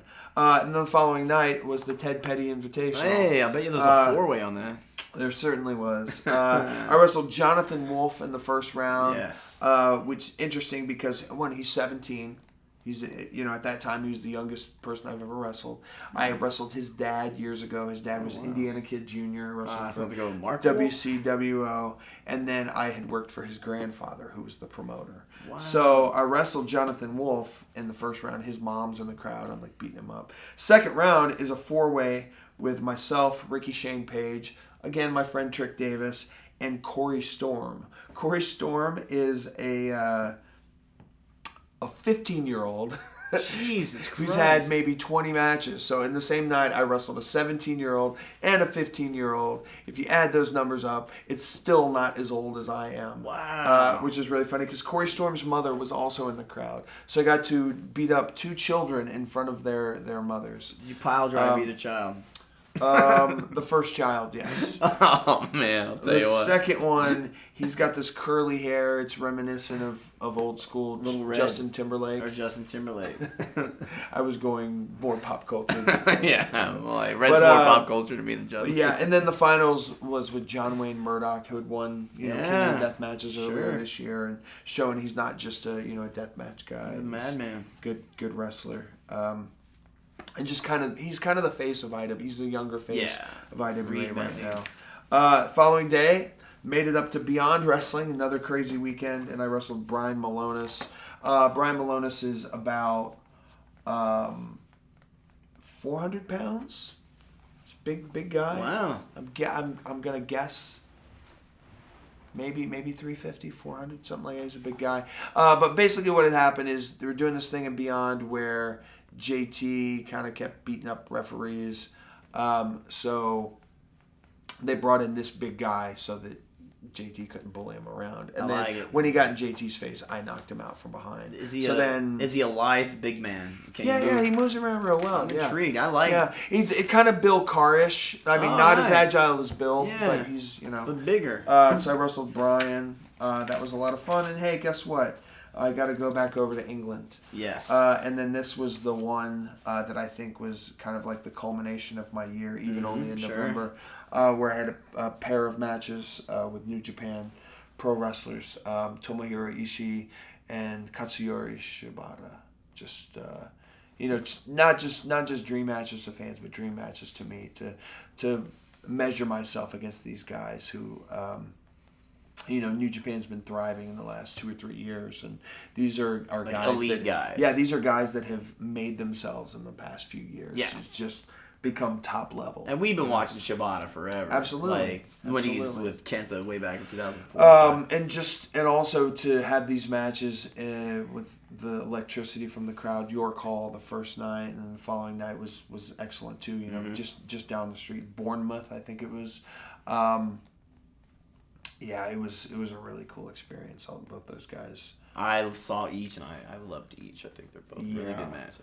And then to hop on a plane and then get right back into Evolve, and then I ended up having 3 matches in 2 days. So over the course of this, I had 5 matches. Because if you count the week prior, I've got 1, 2, 3, 4, 5. I had 5 matches this weekend. 5 matches this weekend, so I had 10 matches in 10 days. 10 or 11 matches in 10 days, something like that. But I felt good. I felt better, to contrast with the way my knee was feeling prior. And, I made it through this weekend. I wrestled Hot Sauce Tracy Williams again, and then I wrestled Riddle. And then I was in a 4-way tag teaming with Dustin against Gatekeepers, Yay High, and Hot Sauce again, and then Gulak and Nice. Tracy Williams match went quite well. Again in La Boom, good atmosphere. Would you say you're the king of La Boom? King of La Boom? No, I don't think I'm King of La Boom. Who do you think is King of La Boom? Is there a King of La Boom? King of La Boom. I think you're close, man. I think your track record in that place. Well, I think come December, Dick Togo might be King of La Boom. Ah, there it is. Well done. No, and the Riddle match was completely different. It was more of a sprint. I think it was only about 10, 11 minutes, but I had to attack him right away and try a little something different to, gain an advantage on him. So, we're getting close. This next weekend. We certainly are. Yeah. November 19th and 20th are Wrestle Circus. I wrestled Brian Cage. Mm-hmm. Wrestle Circus, a crazy new promotion. They got a lot of stuff going on. Then I wrestled Brian Fury. Yep, for veteran. Beyond, and this is his last year of active pro wrestling. Yeah. So 2 Brians in 2 days. Different styles. Yeah, completely. I'm going back to Wrestle Circus next month. It'll be cool. I like how they're using they use some well-known people, but they're also using some up-and-coming guys or some different guys. Completely. You wouldn't expect to see Scorpio Sky and Willie Mack on a show in Texas. And like the LW, not the LWO, but the Lucha, like Cruz and Rios and 450. Yeah, those guys I got you. And then now that brings us to this current weekend. There it is. Look at that. Thanksgiving, Thursday, I wrestled Tracy Smothers. First time I hadn't wrestled Tracy in 11 years. And I have to say this, he had a giant wooden stick. Not like a walking stick. I mean, it was like half the size of a walking stick, but it was very thick. And he was cutting his promo and talking. He wasn't paying attention, so he's got his managers with him. So I took his stick, and he goes, hey, give me that stick back. I got that from the Klan. Oh, no. So this is Tracy Smothers. Tracy, what are you doing, Tracy Smothers? 2016. My God, we gotta muzzle Tracy Smothers in 2016. You can't say those things. I don't care where you are. I'm completely. That would get you banned from Flow Slam for fucking ever. Jesus Christ. Good Lord. I did Nova Pro. The day after that. And I wrestled Eric Royal, the guy from Carolina. Interesting thing about Nova Pro is the promoter, Mike King. I have known him since he was 7 years old. Yes, I did too. I used to get tapes from his dad way back in the day. The boy. The original Mike from Virginia. So I had that show. And then that brings me to Chicago. That brings me to Chicago last night, wrestling Sammy Callahan 24 Logan. hours. There it is. And then having what I think to be the best match Sammy and I have had together. Just good chemistry, good crowd interaction. Bunch of different. You can't really throw out there. I'm glad that this is the end because I'm gonna just giggle at how insane Tracy Smothers is for the rest of the DVD. Yeah, I got that from the Klan. What the hell, Tracy? I'm like, are you trying to say that people have been beaten with this stick? I don't know. What is that reference? God. Are the Klan known for having sticks? All I know is Glenn and Gary have to sit back with Tracy and do another shoot 16 years later. So let me just, as we wrap this up, how many minutes we got? I popped on the card. Okay, so this will be quick. I'm just going to give you just an idea of what I have left for the rest of the year because it's been such a crazy year. So where are we? Hey, I got this weekend off. I had this weekend off. Good for you. I'm very happy That's about a nice that. The following week I have Evolve, Beyond Wrestling, and Evolve. And that's where I wrestled Dick Togo. I'm very, very happy. Dick that Mania I'm running wrestling wild. Dick Togo because he's incredible. Second time ever. Yeah, first was in a ladder match. Then I have Beyond Wrestling. I'm wrestling John Silver. First time ever. Yeah, he's great. And then the next day, or not the next day, later on that evening, I do not know my other match for Evolve. I'm not sure what that is. I have PWG the following week. I don't know my opponent yet. I know. You can be a tag team opponent. Yeah. You don't know. I don't know, man. Then I have Wrestle Circus. Wrestle Circus, I've been announced against ACH. Sweet. Which I just saw. He had a great match with Prince Ali last night. I remember when I first met you, you'd be like, "There's this guy in Texas who I just wrestled." Yeah, he's like ACH. I said he's like a little black Kenny Omega. Yeah. Yeah, I remember because this. there's a lot of similarities, similar athleticism from Dragon Ball Z. And then they stuff. had that killer match at Bola. How many Yeah, years later? yeah. Unbelievable. With the Austin 316. You got it. The vest. God, I and love that stuff, match. all that stuff. And then I got some birthday and some Christmas stuff the following weekend. Oh, it's a nice thing. It's his birthday. He then- denotes it with candles and little stars, and we're not going to show that, though. Mm-hmm. That's a wonderful thing. Happy birthday, Chris. But then there is a possibility of a Beyond Wrestling show on the 29th. It hasn't been confirmed, so I may do that. But then I'm definitely booked the 30th at AEW in Chicago. You always have the craziest birthday weekends, it seems, wrestling-wise. Yeah. Well, last year was the one where I was in Japan. I woke up in Japan on my birthday. I flew home. I landed. I took my mom to see the new Star Wars movie, and then I finally went to bed. I had like a 38-hour birthday, which is pretty cool. Just to, not that I did it because. And then right after birthday, though. That's, literally, I show up, drive to AA Dubs, Chicago, have that terrible fucking experience at that place we shouldn't have gone, we erroneously went to. What was that? We picked a place to eat, and it was just the shit. Which one was it? It was like really shitty Chinese food, or we had a bowl of soup or some kind. It just wasn't very good. Why don't I remember this? I don't know. I remember it because it wasn't very good. So we went there, and then we do the AA Dubs, jump in the car as the main event's going on, drive all the way to Beyond Wrestling. Having a blast the whole time, by the way. Unbelievable trip. And I wrestled JT that show? Wrestled JT that show. I did commentary, worst Because commentary ever. I wrestled Cabana at AEW. Yeah. Then I did JT, and then we drove... back to Dayton to drop off the car. Yep. And then we got in your car. We did. And then we drove to Orlando. It's fucking nuts. It was so ridiculous. And then I met the Bravado Brothers to play basketball. You did. I don't know. I wasn't even among them. Just a quick stop in Charlotte on the Holy way shit. home. Yeah, I got all those good DVDs. Oh, man. That's been a year ago, man. It's crazy. Oh, and we got Hawaiian stuff. I was talking to BJ Whitmer, and he's like, you know what? I haven't seen much of Hawaiian stuff. And I was like, yo. What are you talking about? We got Hawaiian DVDs. Oh, wrestling. Lars Anderson. Hawaiians. Yeah, we got fucking pineapples. Bipo and what is it? Tapo and Tio and all those guys. But yeah, I was talking to BJ Whitmer at length about Peter Mavia and the whole thing. But anyway, Chris. Anything else? We should probably wrap this up. Yeah. This is probably the most extended Highspots I've had, which is great because we can talk our ears off till they bleed. You just put it. You know how like when you listen to podcasts, you can put them in like 1.5. Oh yeah. Just put this in 1.5. Do it. I mean, just when I go and grab drink, you could just pause it and then restart it afterwards. It was great. I went through 2 cups of water and one of these boys, and that was it. Yeah. It's a good time, Chris. All the best. 2016. I hope to engage in more dialogue involving the professional wrestling with you. Thank you, buddy. On camera. As you know, I'll text you later and ask more about, Cyclope or something. Yeah. So, have a good one, guys. Thanks for tuning in. This is Chris Hero and Rob Naylor and his 2016. Thank you, buddy. Don't give up. Don't give up. Fight forever. Don't give up. Fight forever. Don't give up. Fight forever. Fight forever and ever and ever and ever.